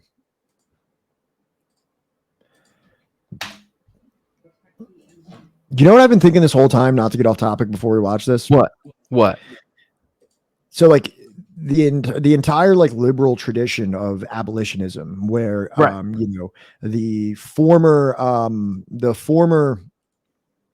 manufacturers and proponents of the slave trade and of colonialism and of all of the gross excesses that occurred in the acquisition of human capital. Abolition is consistently posited as some noble, enlightened concept, as if like in England and in Spain and in France and eventually the United States, they came to this conclusion that this is just not right. And it's never brought up that this is an absolutely unsustainable, dangerous, economically abysmal tradition that we pretty much have to abandon as a matter of circumstance and of convenience. It's that right. Oh no, it's always the righteous abolition, not the, hey, we realize that we're all going to get our heads chopped off in Barbados, and that when we tried to all funnel this to Charleston, we're also getting our heads chopped off. You know, maybe that this is just becoming absolutely unsustainable and we just literally can't, even if we wanted to. Right. And it requires them to provide economic incentive time and again for these white, you know, already disenfranchised people like in England, right? And promises of being economically like rewarded by moving to either these Caribbean or like these mainland colonies, which is just incredible to consider and think of, especially after reading all of The Divide, where like, you know, again, right, it's just, if you just allow people to be economically like rewarded and all, whatever, it's. You want me to play a video? Yeah, sure. I lost the thread.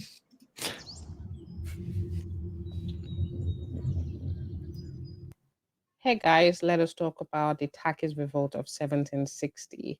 Tacky's Rebellion was a rebellion of enslaved Akan people known as Coromantee and other Akan tribes that started in April 1760 and ended in July 1760 in the modern-day Jamaica, led by King Tacky.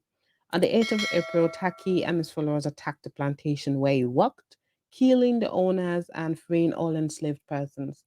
Former slaves joined in the revolt, and word soon spread to other plantations. By dawn, they had fought their way through estates, killing several European settlers and estate owners. Upon hearing the news, the Lieutenant Governor of Jamaica commanded the Maroons to fight Tacky and his men and kill any European leader. This revolt could not be quelled for many months. But sadly, the rebels were tracked down and killed by some Maroons.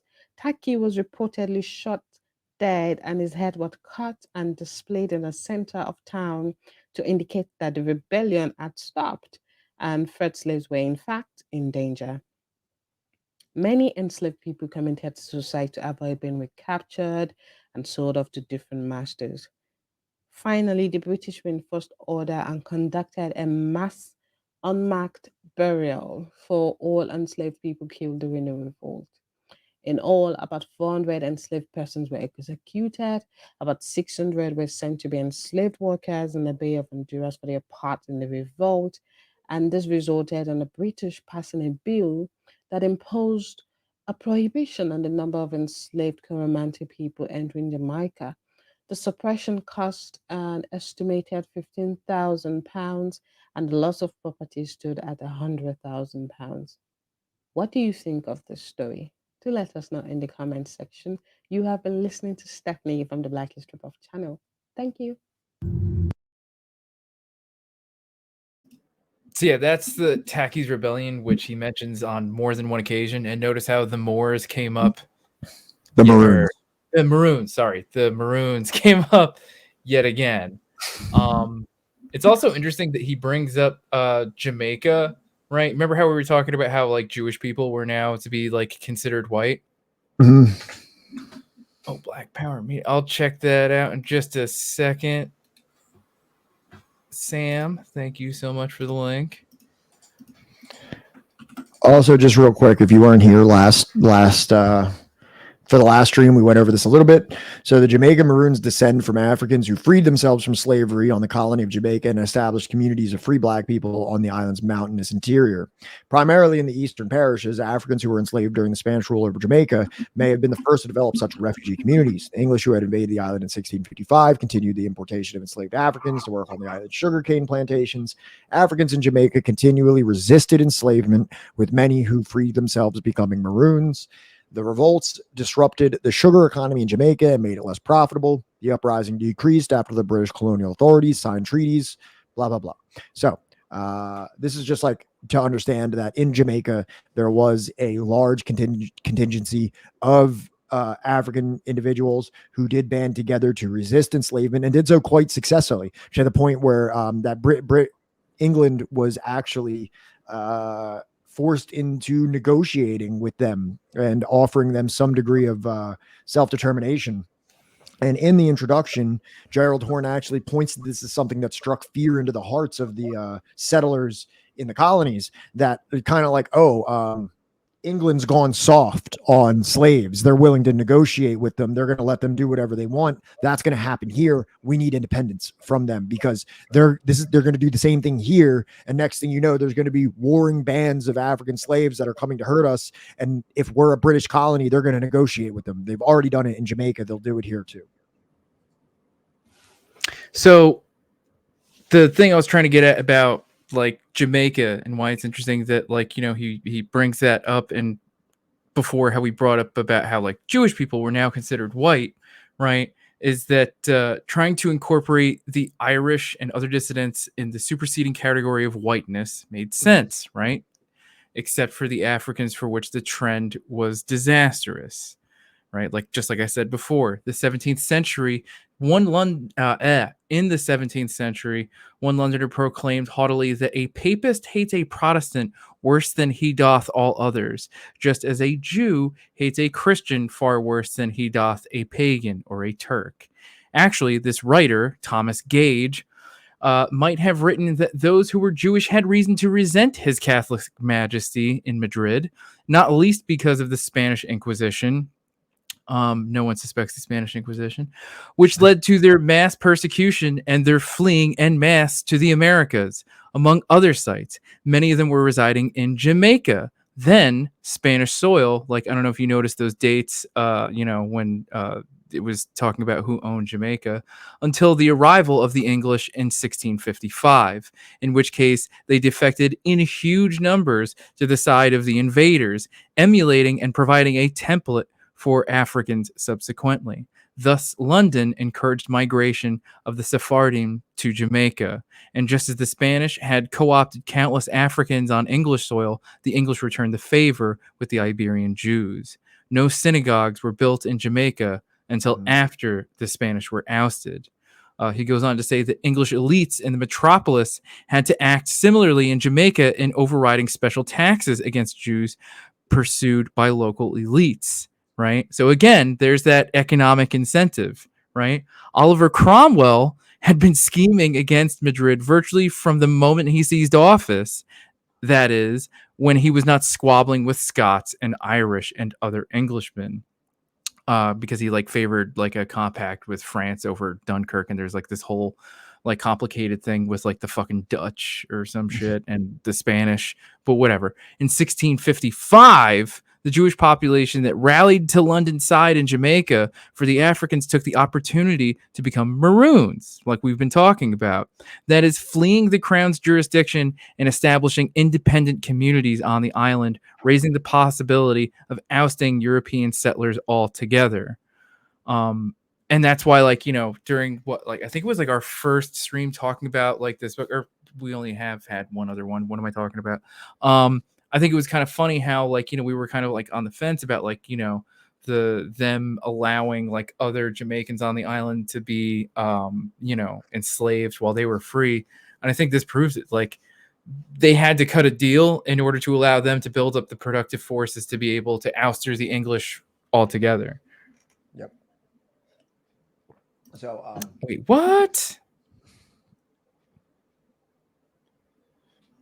I don't know. I don't know a lot about. I don't know. I'm not very up on my pirate history. For all. Yeah, I know. no, I'm not that big on pirates. Beginning to cast off the rule of Rome and monarchy under the Protestant banner.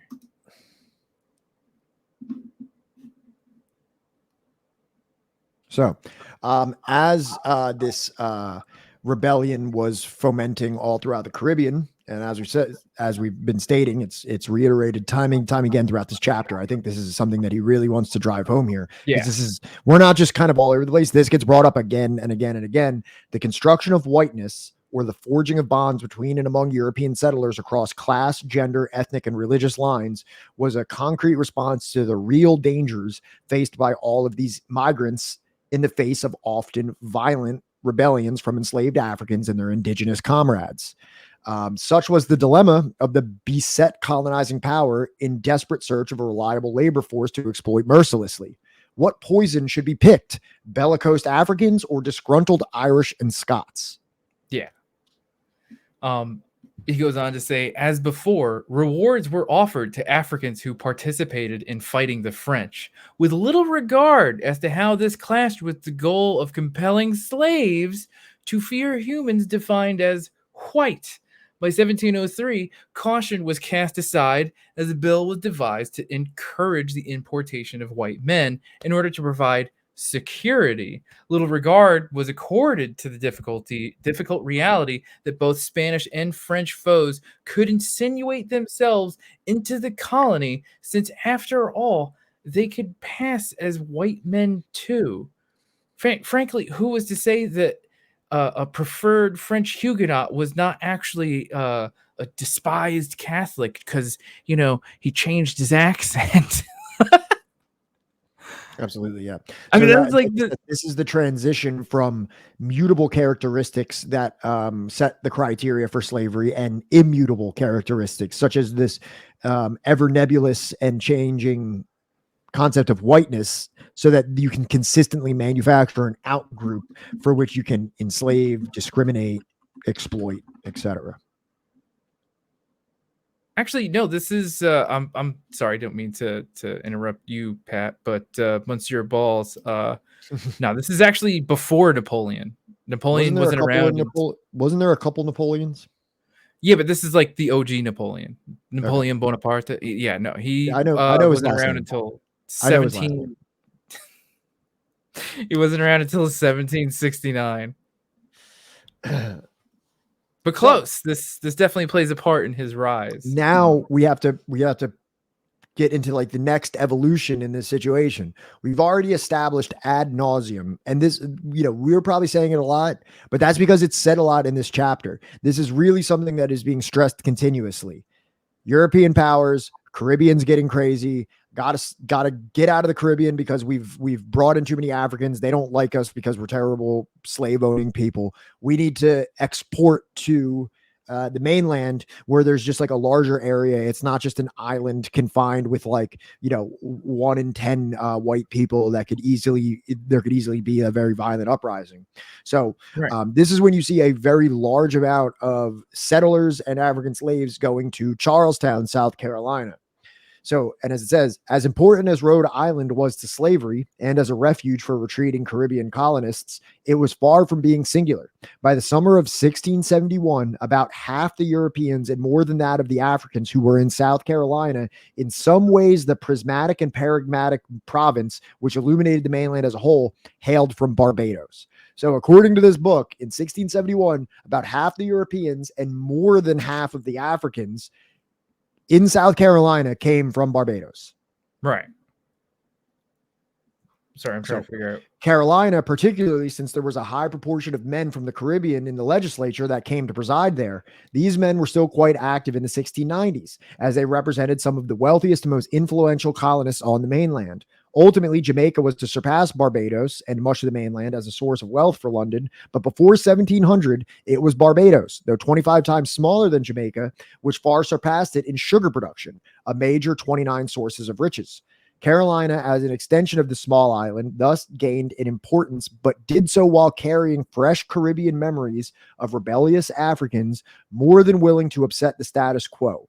Surely, news of African unrest in the Caribbean received a wide audience in Carolina.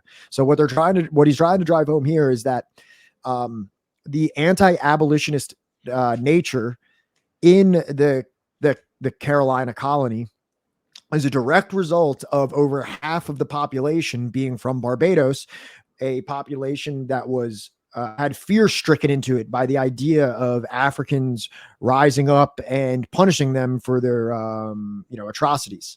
And so when they got into positions of power in Carolina, they sought to take measures that would make this as least possible an outcome as possible.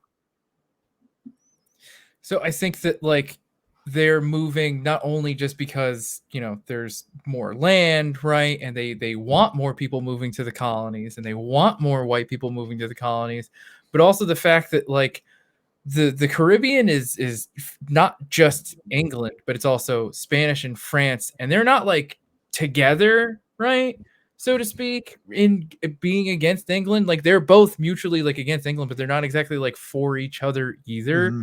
Right. Mm-hmm. In the 17th century, in one of the many examples of clashes between the colonial powers, France sought to oust the Spanish from Cartagena with a large fleet that included dozens of Africans from Hispaniola.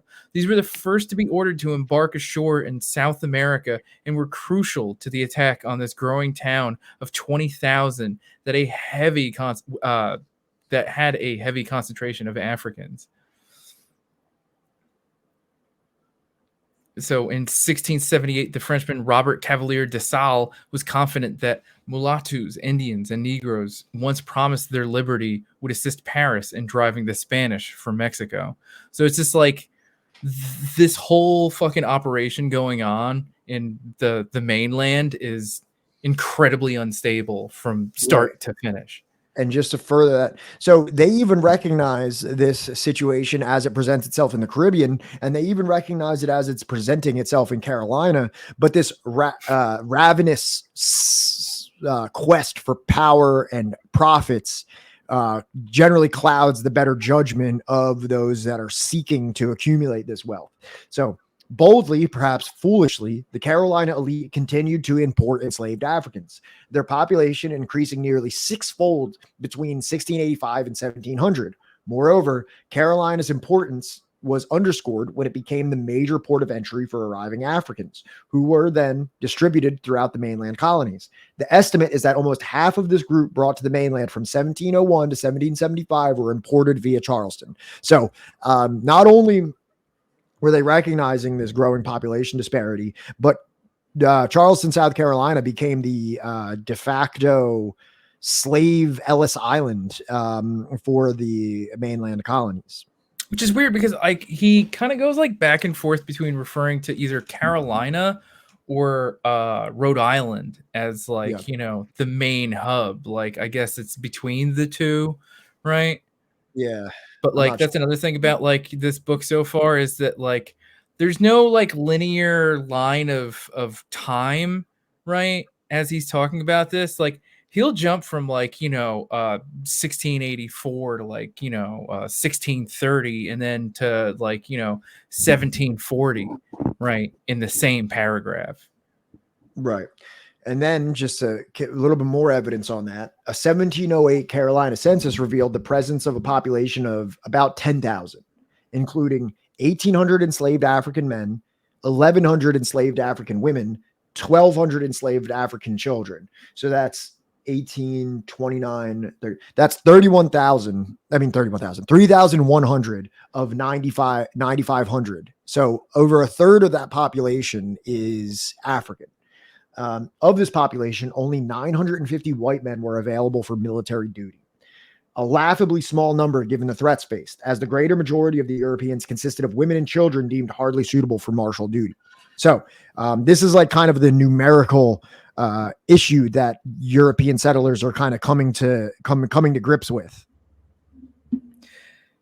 So here's the thing, though, is that like he even says it in the book, right? London was hoisted by its own petard, which I just think is like the funniest fucking phrase ever. Hoisted by your own petard. By the late 17th century, the colonizing project presupposed enslavement of Africans, but simultaneously, to gain an advantage against a European competitor, could involve arming Africans, which could lead gradually away from the degradation that enslavement dictated and ultimately toward abolition, because they can't help themselves but like be dickheads to the other people that they share this island with. The island that is England, or that England shares with. I still don't really fully understand the fucking, you know, term here. Like, is it all England? Is it just like the island of Britain? What are you saying? The difference between England and Britain? Yeah, like, you know, does England share? Well, there's the UK. There's the United Kingdom. The UK, I believe, is all of it. Is Scotland? Right. Scotland is part of the UK, right? I don't think Scotland is its own country. No, it's Ireland is its own country. Though. Ireland is its own country. That's like a little smaller, separate island right next to it. But then there's Northern Ireland that's technically part of still part of the UK. This is the most confusing shit. And then there's Wales, which I believe Wales is still part of the UK, but it's not England. Which one is England? No. Is England all England of it? Is like its own thing. There's England, and then there's like Wales to like the west of it. Right. What's Britain? Britain, I think, is just like the island itself, the dick shape island.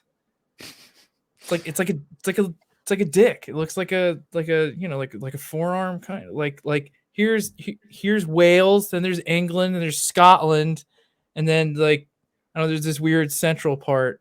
I don't fucking know. I hate this shit. So like by the late 17th century, the colonizing project presupposed. Oh fuck! I already read this fucking part.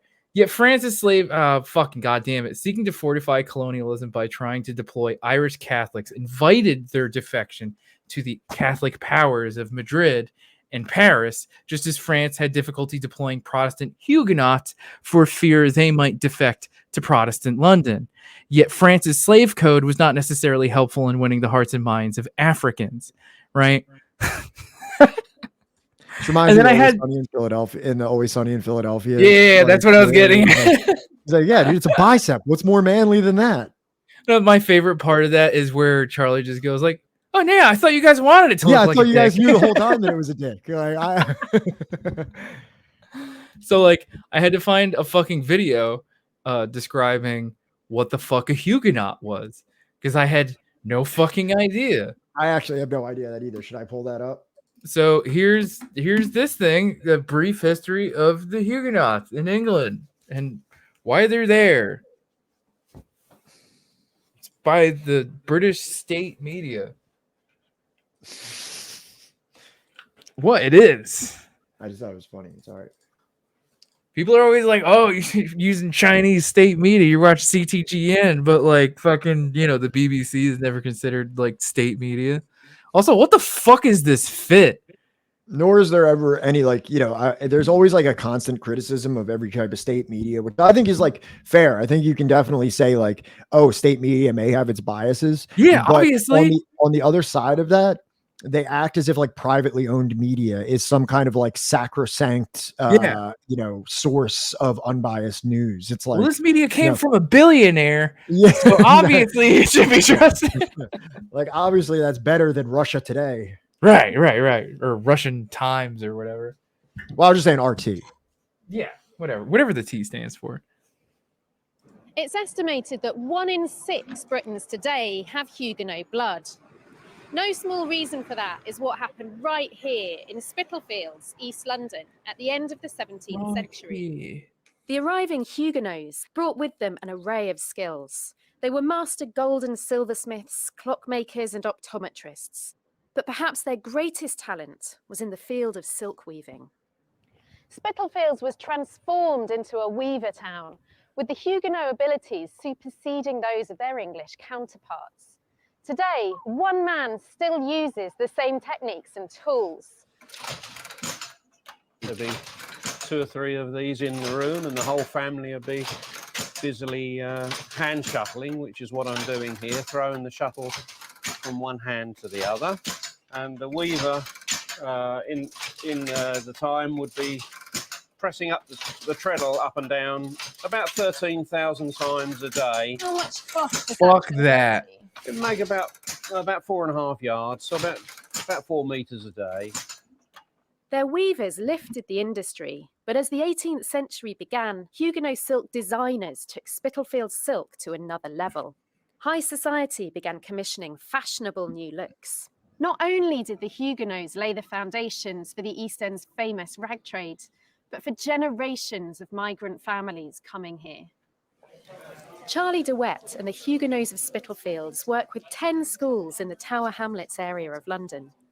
Their aim is to work across the country, tying the Huguenot story in with subjects across the curriculum. Many of these children here today will have refugee backgrounds themselves, or children of economic migrants that have come here, and basically trying to communicate how the first refugees to this country, how they survived and flourished and contributed and came as strangers and stayed as citizens. 1534, and the King of France is a bit angry. Whoa. I don't know if you want to watch that whole shit about that's like the story about the Huguenot, the Hyuga clan, right, from France, and how they came to, England or whatever. But I just thought that video was also just fucking wild, because it's like, oh, we expect these migrant children to work in the textile industry here. We expect them just to be garment workers and, work for pennies. Now, I mean, this brings us to the ever infamous Bacon's Rebellion. Do you have anything else? What's up? What page are we on? I'm not on a specific page. I'm on my notes. I mean, after we discussed the Carolina census, the next thing down for me is the Bacon's Rebellion, unless you got something else. There's one line, I don't know. I'm trying to figure out where the hell it is, right? That thing I sent you yesterday. Yeah, I wasn't really sure about that. You weren't sure if you wanted to include that? No, I wasn't sure where that was. That is page 48. Yeah, I'm pretty sure this chapter ended on page 42. Seriously? Why do we always have 2 different versions going on here? I read to chapter 2, which is page 40. As did I. All right, so you don't have the part about where the fuck is it? Give me something to search in my PDF. All right. Where the hell is it? Did you maybe read into the wrong chapter? I swear I did not. You swear? I swear. it's not possible that you accidentally read into the It's wall. not. That's just inconceivable. That's inconceivable. Okay, all right. Here we are. All right. So, like the end of page 49 on the PDF and the beginning of page 50, he states, despite this fright, the colonists persisted in selling what were described as rebellious and runaway Africans to the Spanish West Indies, which required seasoned Negroes for mines. Though these disgruntled workers could just as soon return arms in hand and eager to inflict pain on their former captors, this was also occurring as Europeans themselves had to worry about their own compatriots being swept into slave markets in northern Africa and further to the east of Europe, which at least was suggestive of what a terrible destiny and what a frightening counter-reaction enslavement could engender if one's cards were not played properly. This is chapter 2. Not on my copy. This is the part that you're reading. Yeah. And this is the end of the chapter. This is the next chapter. Mine doesn't end for like another until like page 54. Well, I mean, I have a PDF copy and I have the actual book, and there's a chapter here after the Bacon's Rebellion part. So I don't know. All I'm trying to say is that like this part, like, what's the last paragraph of like for chapter 2? I have the end of the same paragraph. I'm looking at the same thing. What, this? Yeah. Yeah. That's the end. That's where it ends in the book. Yeah, I have the same ending of the same thing. So and is before it Bacon, and this is before Bacon's Rebellion, he mentions the part about like, you know, the part about what the hell is it? Like Europeans themselves had to worry about their compatriots being swept up into slave markets in North Africa.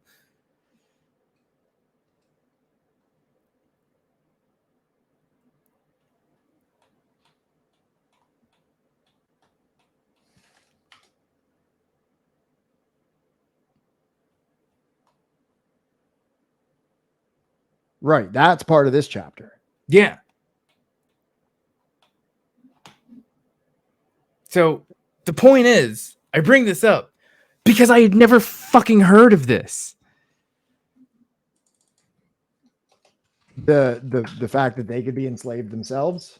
Yeah, that there was like the Barbary, like, you know, slave trade. Yeah, I'm not sure.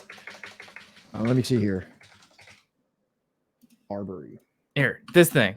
Do you want to watch this video? Yes. Okay, let's do that. Matt, you picked the best time to watch.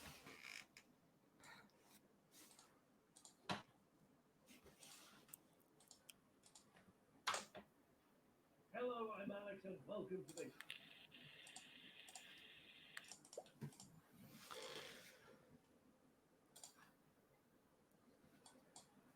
Hello, I'm Alex and welcome to the History Chronicles. If you like our work, then please don't forget to like and subscribe. And if you'd like to support the channel in return for exclusive perks, please visit our Patreon page. Now, on with the video.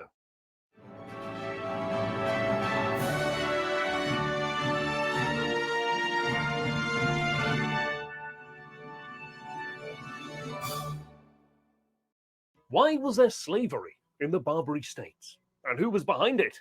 Let's find out in today's episode of the History Chronicles. Today's History Chronicle begins on the 20th of June 1631 in the small coastal town of Baltimore in Southern Ireland. On that day, several ships descended on the town. Baltimore, Ireland. Followed, the settlement was sacked, and somewhere between 150 and 230 of its inhabitants were taken off as prisoners. One would think at first that England, which ruled Ireland at the time, was at war, perhaps with its perennial enemy during the 16th and early 17th century, Spain, and that this was a raid by the Spanish Navy. But this was not the case. No, these ships had come all the way from North Africa, and they were manned by pirates from the Barbary coast on a slave raiding mission. The roughly 200 prisoners who were taken from Baltimore in the summer of 1631 were carried off to North Africa. And although a handful of the more wealthy individuals were soon released upon payment of a hefty ransom by their families and associates in Ireland, The bulk of those Naturally. captured were doomed to live out the rest of their days as slaves of the Barbary pirates and the Barbary states of North Africa, many of them press-ganged into serving as rowers on board galleys in the Mediterranean Sea. So just who and what were these Barbary pirates and the Barbary states which supported them? And There's your Irish slaves. were they enslaved during the early modern period? The term Barbary is derived from the word Berber, the name of the people who generally dominated the western parts of the Maghreb from ancient times, covering much of the region from Morocco, east as far as Libya, and south towards Mali and Niger. Thus, I wonder if that's why refers to Gaddafi the was region so pale. approximately between western Morocco and modern-day Libya. When the Arab world broke up into individual states in the High Middle Ages, these countries became a series of independent kingdoms and sultanates. But in the course of the 16th century, the region gradually came under the dominance of the Ottoman Empire, ruled from Istanbul, and this led to the environment in which the Barbary pirates emerged. Just as the Ottoman Empire was coming to dominate the entirety of North Africa, it was also engaging in a titanic struggle with Spain and the Italian city-states for control over the Mediterranean Sea. This would often take the shape of the Ottoman fleet engaging the Christian powers. Like Irish. But the sultans at Istanbul would also subcontract some of this work by allowing pirate fleets to operate out of the ports of the Barbary coast between Morocco and Tripoli. And these pirate fleets were given free rein to use the ports of North Africa as their bases and to strike at any and all Christian targets. Ports like Baltimore were used, and the lucrative Spanish ships traveling between Europe and the Americas were their targets. By the early 17th century, these Barbary pirates controlled hundreds of ships, employing tens of thousands of corsairs or pirates. They ranged far and wide, attacking as far north as Ireland. Moreover, they had extensive connections with European pirates, particularly British and Dutch buccaneers, which allowed them to gather information on potential targets in the northern Atlantic. For instance, the attack on Baltimore was actually led by a Dutch pirate, Jan Janzoen van Haarlem, an individual who had converted to Islam and become a pirate captain himself. It's like the original Charles Bronson. Similarly, European pirates would often travel to the Barbary coast to sell their stolen goods and replenish their supplies. These pirates engaged in what they did for many reasons. Firstly, there was very lucrative shipping to be found in both the Mediterranean and the Atlantic. For instance, Portuguese ships returning from India and the East Indies carried vast riches in spices from Asia, while the Spanish shipped enormous amounts of gold and silver bullion from the New World back to Spain every year during the 16th and 17th centuries. But while great profits could accrue from attacking and seizing merchant ships, the primary objective of Barbary piracy was to capture slaves to be brought back to North Africa or traded further east in the Mediterranean, to the major cities of Istanbul, Cairo, and Damascus. We might ask how extensive this slave trade was. One of the leading studies of the Barbary slave trade estimates that there were between 1 million and 1.25 million Europeans or peoples of European descent from the Americas enslaved by the Barbary pirates, between the inception of the practice in around 1550 and its termination in around 1830. This figure has been reached 1830. Approximately 8,500 people were enslaved by the Barbary pirates each year for roughly a 250-year period. And this figure does seem plausible when we consider that just one pirate raid on the island of Gozo near Malta in 1551 saw as many as 6,000 people carried off as slaves. As we have seen, the upper limit of the number of Europeans captured by the Barbary pirates was about 1.25 million. However, between 1550 and 1850, the European powers and the United States actively captured or purchased over 12 million Africans in Like over 10 times the amount. Transported them to the New World to work as slaves on tobacco, cotton, and sugar plantations.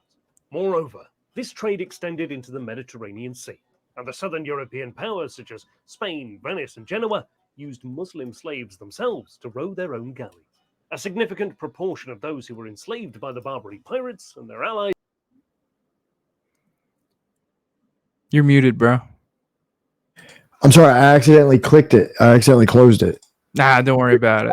Do you want me to And also, I noticed that this is actually part of the chapter that we read, and I was completely wrong about that whole thing. I'm sorry. I'm like completely. Don't worry about it, dude.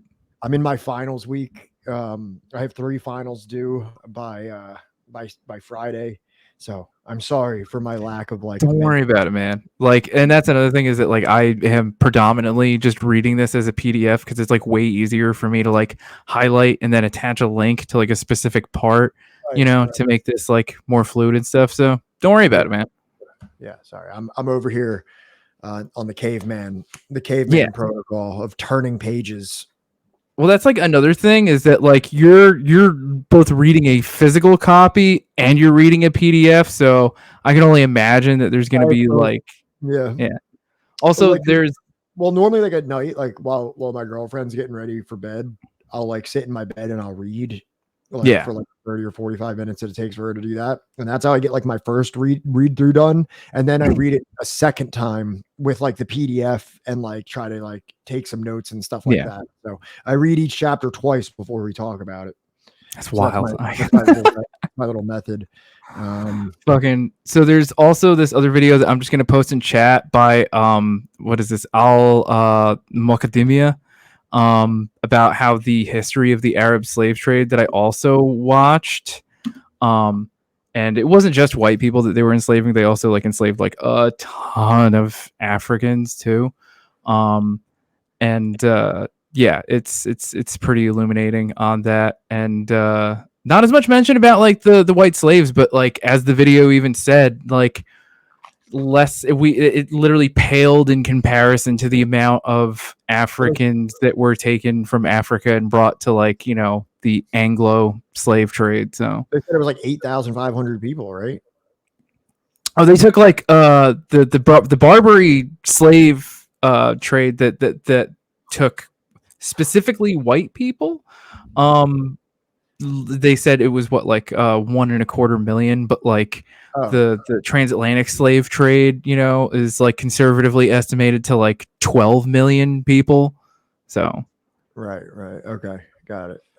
Right, but the other video that I linked in chat, there's like it wasn't quite chattel slavery like it was in like the Caribbean and the mainland America. There was like, you know, you were allowed to like own businesses and stuff like that. You could like eventually become free. You could marry, stuff like that.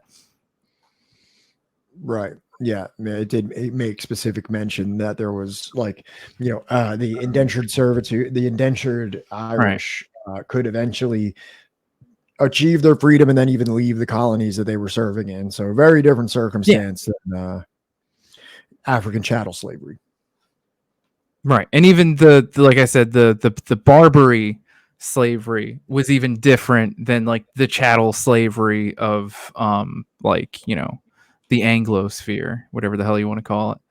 But yeah, I'm sorry. I just did not want to miss that part. But if you want to go back to what the hell is it? The Bacon's Rebellion.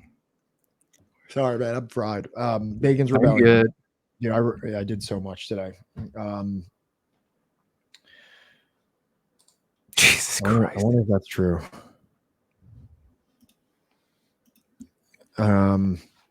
So do you have anything specific here for I have like the quote from the book here.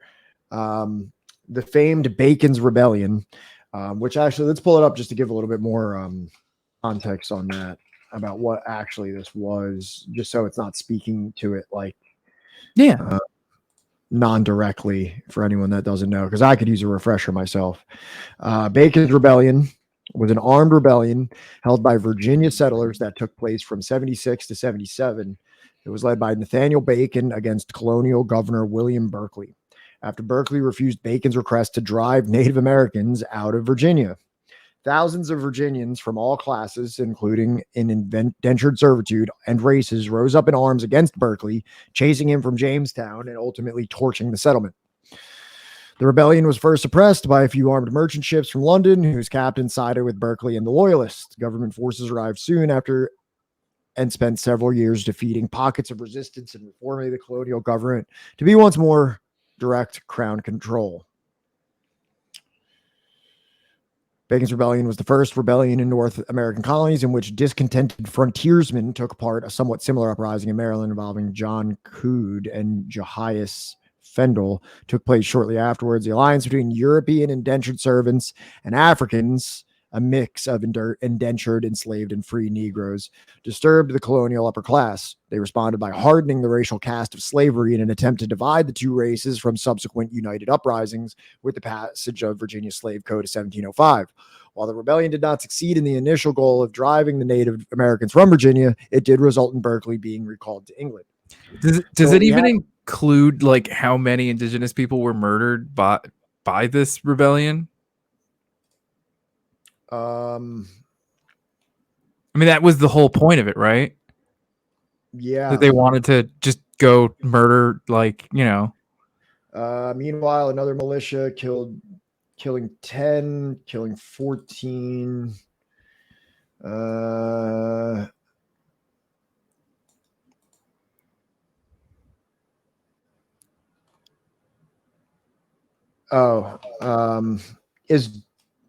Is Doeg a tribe? Let me check. Killing 10 Doeg. Yep, they were Native American people who lived in Virginia. Okay, and they spoke Algonquin. And here's 14 Susquehanna tribe.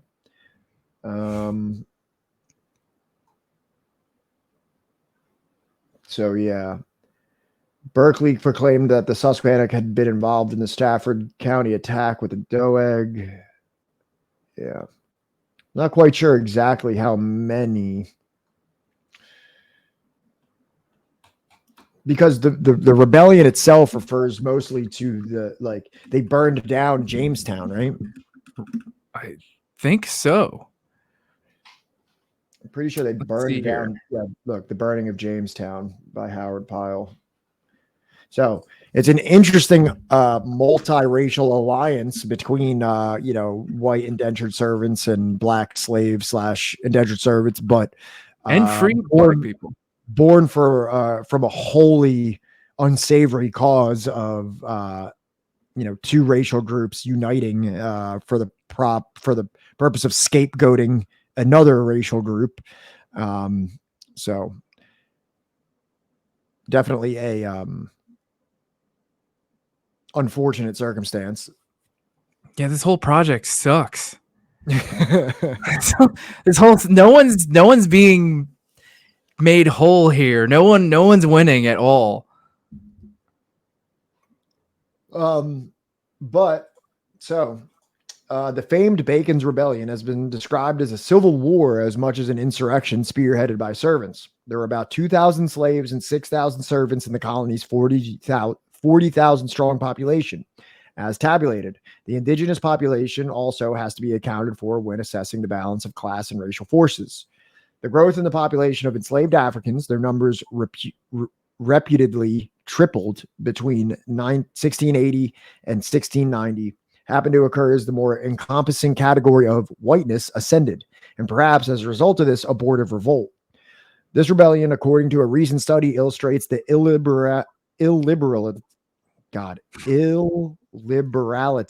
of the settlers, making it difficult to swallow wholly the progressiveness of the revolt against London a scant century later. For it is reported driving this rebellion was a settler desire to enforce a quicker extermination of the indigenous. Right. So, yeah. Anything that you could glean nobly from this is kind of eviscerated when you realize what they were actually looking to do. Right. They were just looking to commit genocide. Yep. Right. Even Nathaniel Bacon, whose revolt took aim at the indigenous, enrolled in his ranks European servants and enslaved Africans. This was also suggestive of the reality that a flood of Africans with a resultant fear of their presence had yet to descend onto the colony. By one estimate, there were 500 Africans in Virginia in 1645 and 2,000 in 1660, which might not sound like a lot, but you have to understand when we were talking about Charlestown, there was only 10,000 people in the whole thing. These population figures from the 1700s and 1600s were dramatically lower than what you would expect now. This is before the advent of medicine and hospitals for birth and things like that. So life expectancy and birth rates and all that were extremely low, and overall population of the earth was way lower. On top of the fact that people had, just shitty methods of farming the land, right? Yeah. They were not used to the weather conditions and weather patterns. They were, trying to bring things from besides the tobacco, they were trying to bring things from England and from the old world to the new world. And, shockingly, they weren't growing right. Yeah. Europeans were taking too long to do the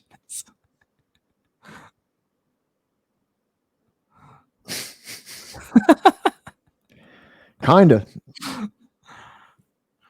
So, he even says that, there were 500 Africans in Virginia in 1645 and 2,000 in 1660, right? So their numbers are just continuing to grow, right? Reliance on the labor of enslaved Africans brought real danger, a reality that emerged when in 1687, right? Now remember, that's only 10 years after Bacon's Rebellion, a conspiracy of the enslaved was uncovered in the northern neck region of Virginia with the aim, including, according to an official report, destroying and killing the Negro conspirators were in custody, but it was not self-evident that this was, as suggested, would deter other Negroes from plotting, particularly since the design of the plotters was carrying it through the whole colony of Virginia. This was taken seriously. This was taken seriously was implied when in 1688 the authorities discussed a stricter law to be made for preventing insurrection of Negroes, which was supplemented in 1693.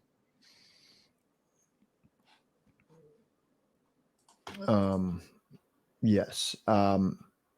So, and then the chapter concludes with kind of like a summarizing here that goes like this. Unlike the mainland, small islands such as Antigua provided little room for an orderly retreat by terrorized settlers. Evacuating to the mainland would also mean a need for a larger encampment of slave labor to subdue a vast continent. So it's like this inescapable vicious cycle of fear of reprisal from those that you've enslaved and colonized, to then needing to flee from that reprisal and establish a new settlement. But also there is a commensurate amount of slave labor that's required to maintain this new larger settlement, thus just creating this vicious cycle of enslavement and resistance.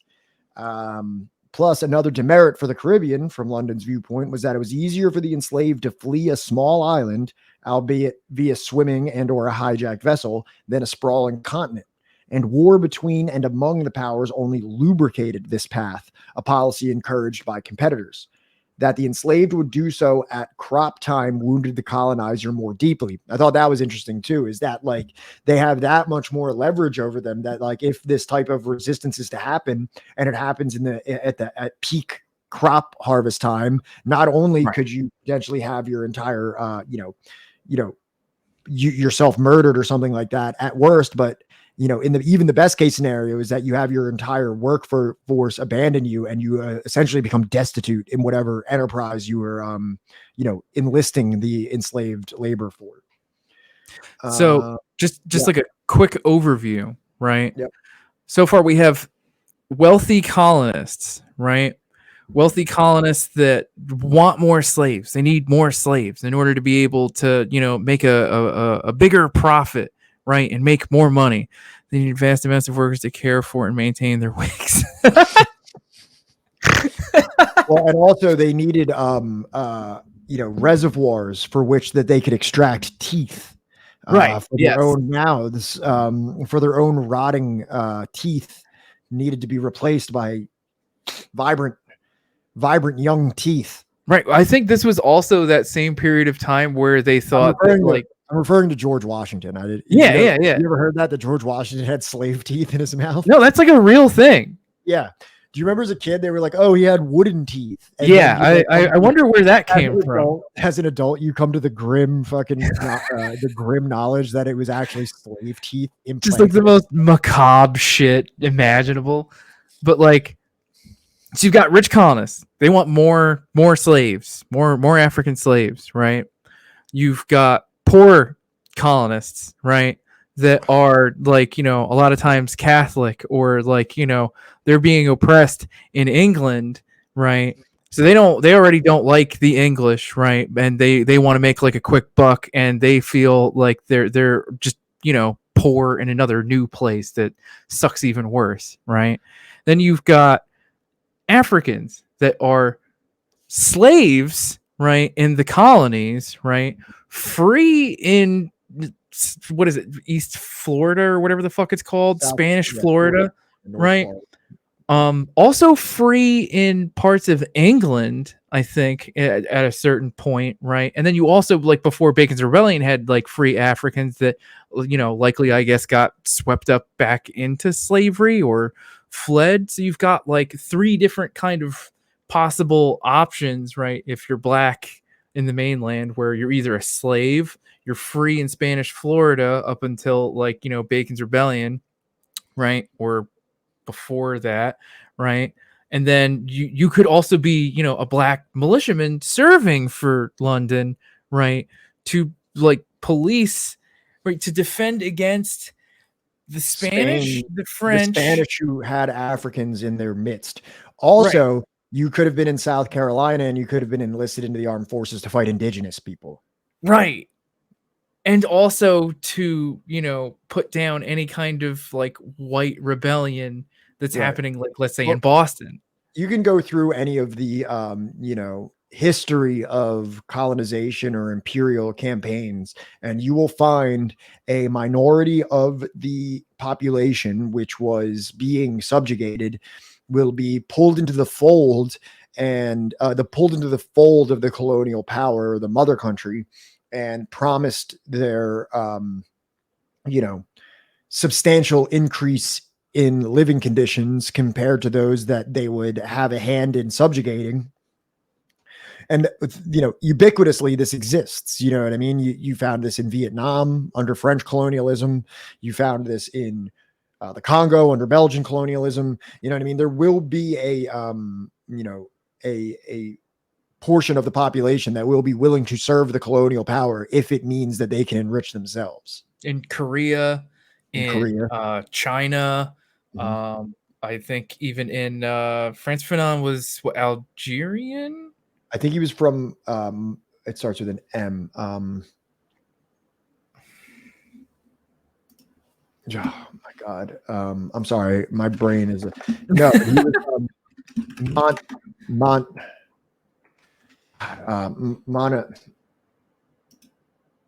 Martinique. That's what I was, dude. I was trying to say it. Dorian, I swear, you have to give me credit. You know it was on the tip of my tongue. I was like, man. But he fought in Algeria. That's what I was trying to get at. Did he fight?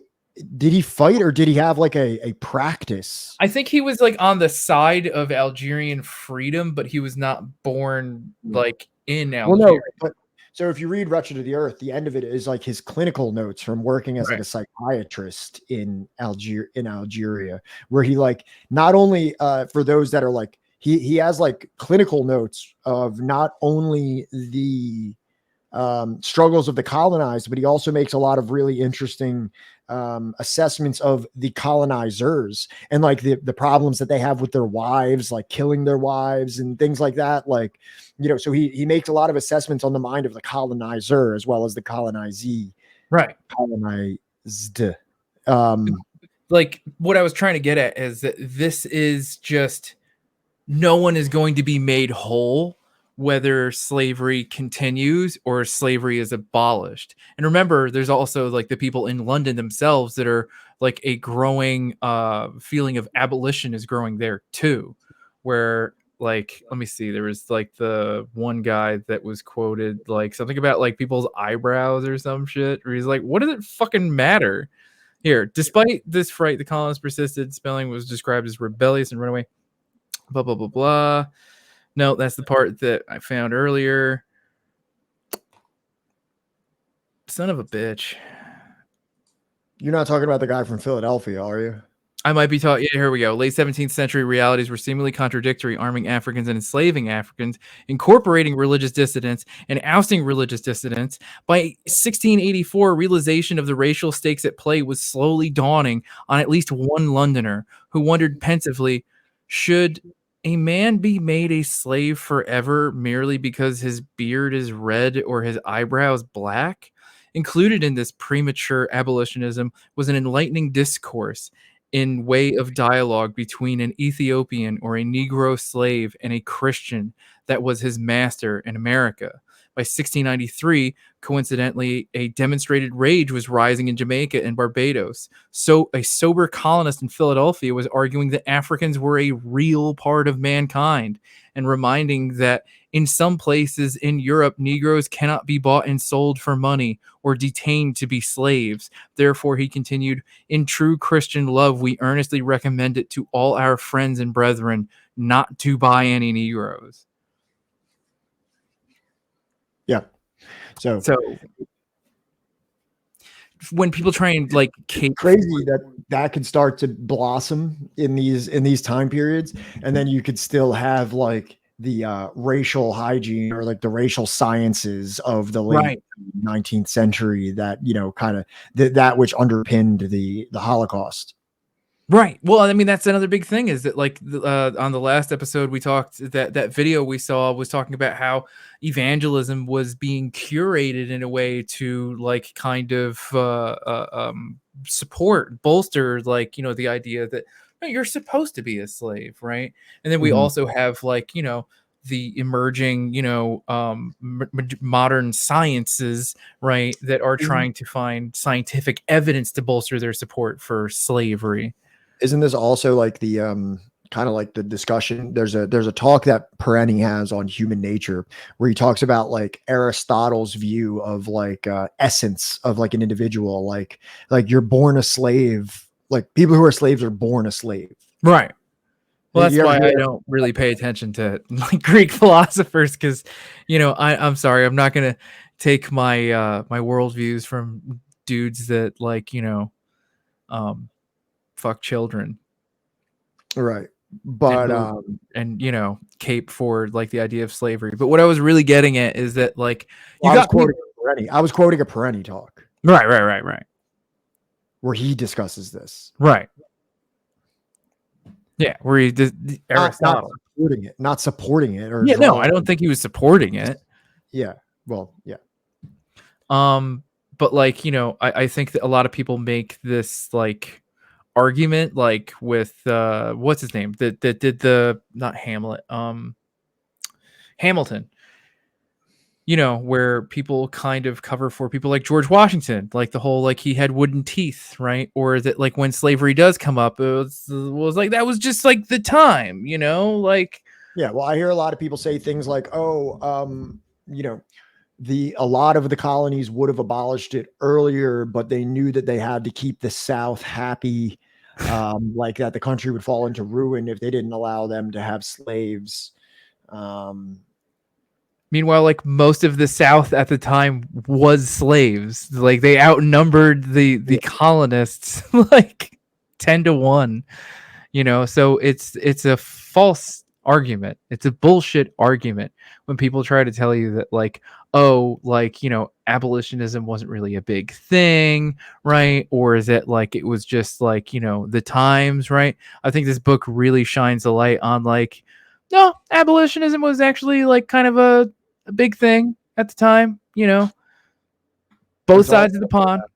There's also a good Michael Perenni talk called Myths of the Founding Fathers. I don't know if you've ever heard of that one.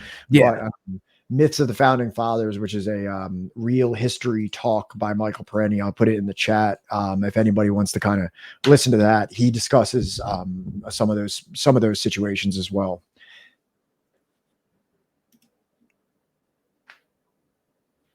So yeah, I think does that like kind of fill us out for today? Yeah, that concludes the chapter. Again, I'm sorry, guys, if I got a little bit loopy here at the end. I think after the first hour and a half or so, I kind of went off a cliff in terms of my mental clarity.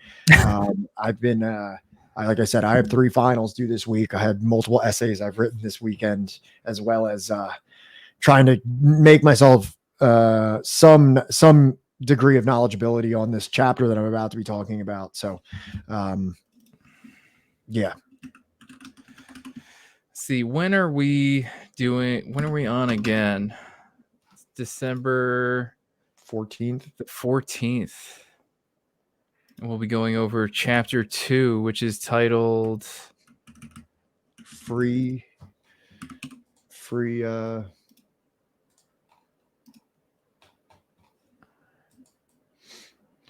trade in Africans. Did the Glorious Revolution unleash the slave trade? Really? I can only pick one? All right. Well, all right, chat. So I think I'll try and rate us out to, let's see, what is Dan even actually on? No, he's doing that thing where he's just like, hey, while you figure that out, I gotta run. I gotta pee really bad. All right. All right. Have a good night, Right. Pat. Thanks, everybody. Love you guys. Talk to you on Wednesday. Bye-bye. All right. How do you guys feel about $27? The whole business model of North America only worked because of slavery? Absolutely. That's the only way this was going to work. It would have failed without it. Of course, Sam. Thank you all so much. Let me see if I can get this thing going. Raid $27.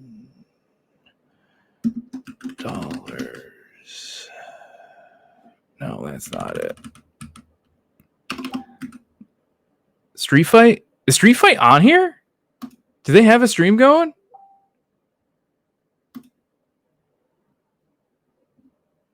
See you around, Dorian.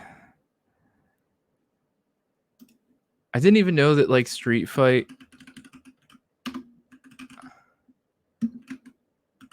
Oh shit, they are on here and they're live.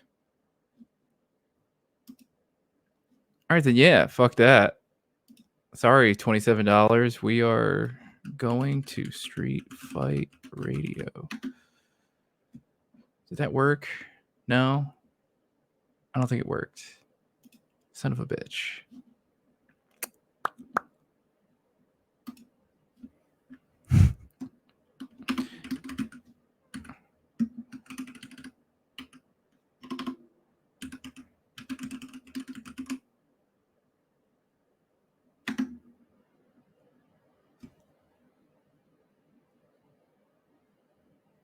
Did it go through? Am I doing it wrong?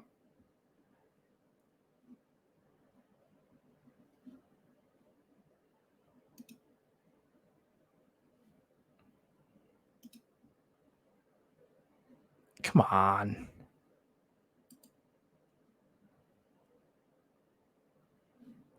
Street Fight has call-ins today.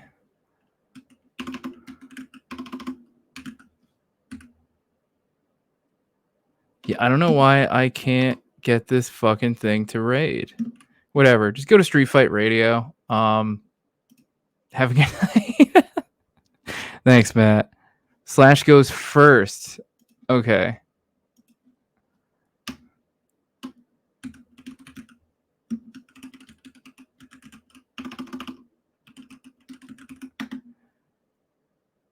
There we go. All right. La salam. Stay strong. Have a good night, everybody. See you Wednesday.